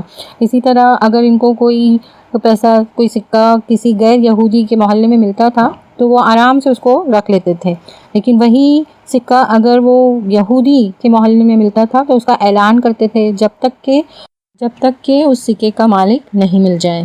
یہ غیر یہودیوں کو جینٹائلز کرتے تھے، یعنی جانور نما انسان، یعنی ان کے ساتھ کتنا بھی برا سلوک کیا جائے، ان کو بدترین طریقے سے ٹریٹ کیا جائے، سب ان یہودیوں کے لیے جائز تھا۔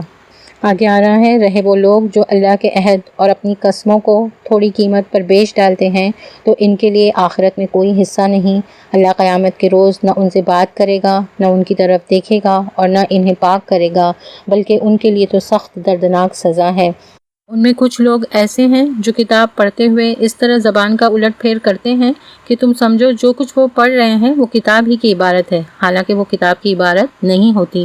وہ کہتے ہیں کہ یہ جو کچھ ہم پڑھ رہے ہیں یہ خدا کی طرف سے ہے، حالانکہ وہ خدا کی طرف سے نہیں ہوتا۔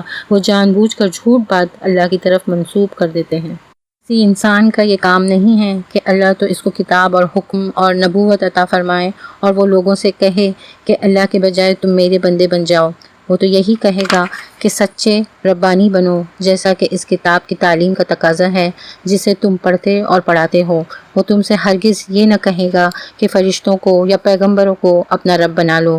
کیا یہ ممکن ہے کہ ایک نبی تمہیں کفر کا حکم دے جبکہ تم مسلم ہو؟ یہاں پر ان تمام غلط باتوں کی ایک جامع تردید ہے جو دنیا کی مختلف قوموں نے خدا کی طرف سے آئے ہوئے پیغمبروں کی طرف منسوب کر کے اپنی مذہبی کتابوں میں شامل کر دی ہے، اور جن کی روح سے کوئی پیغمبر یا فرشتہ کسی نہ کسی طرح خدا اور معبود قرار پاتا ہے۔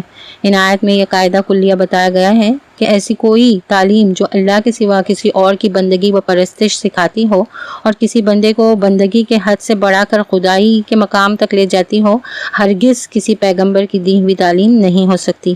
جہاں کسی مذہبی کتاب میں یہ چیز نظر آئے، سمجھ لو کہ یہ گمراہ کن لوگوں کی تحریفات کا نتیجہ ہے۔ یاد کرو، اللہ نے پیغمبروں سے عہد لیا تھا کہ آج ہم نے تمہیں کتاب اور حکمت و دانش سے نوازا ہے، کل اگر کوئی دوسرا رسول تمہارے پاس اسی تعلیم کی تصدیق کرتا ہوا آئے جو پہلے سے تمہارے پاس موجود ہے تو تم کو اس پر ایمان لانا ہوگا اور اس کی مدد کرنی ہوگی۔ یہ ارشاد فرما کر اللہ نے پوچھا، کیا تم اس کا اقرار کرتے ہو اور اس پر میری طرف سے عہد کی بھاری ذمہ داری اٹھاتے ہو؟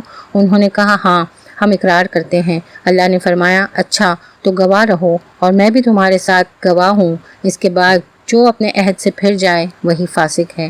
اب کیا یہ لوگ اللہ کی اطاعت کا طریقہ دین اللہ چھوڑ کر کوئی اور طریقہ چاہتے ہیں؟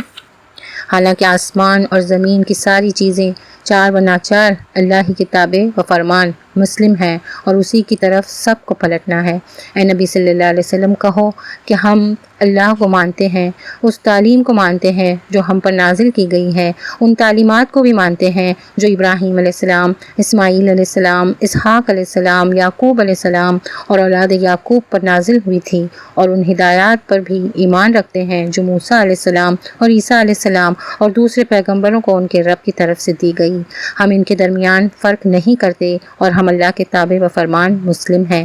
اس فرما برداری اسلام کے سوا جو شخص کوئی اور طریقہ اختیار کرنا چاہے، اس کا وہ طریقہ ہرگز قبول نہ کیا جائے گا اور آخرت میں وہ ناکام و نامراد ہوگا۔ کیسے ہو سکتا ہے کہ اللہ ان لوگوں کو ہدایت بخشے جنہوں نے نعمت ایمان پا لینے کے بعد پھر کفر اختیار کیا، حالانکہ وہ خود اس بات پر گواہی دے چکے ہیں کہ یہ رسول حق پر ہے اور ان کے پاس روشن نشانیاں بھی آ چکی ہیں۔ یہاں پھر اسی بات کا اعادہ کیا گیا ہے جو اس سے پہلے کئی بار آ چکی ہے کہ نبی صلی اللہ علیہ وسلم کے عہد میں جو یہودی علماء تھے وہ جان چکے تھے کہ یہ رسول جو ہے وہ برحق ہے۔ بات کی سب سے بڑی شہادت ام المومنین حضرت صفیہ کی ہے، جو خود ایک بڑے یہودی عالم کی بیٹی اور ایک دوسرے عالم کی بھتیجی تھی۔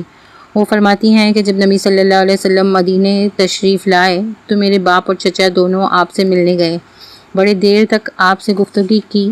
پھر جب گھر واپس آئے تو میں نے اپنے کانوں سے ان دونوں کو یہ گفتگو کرتے سنا۔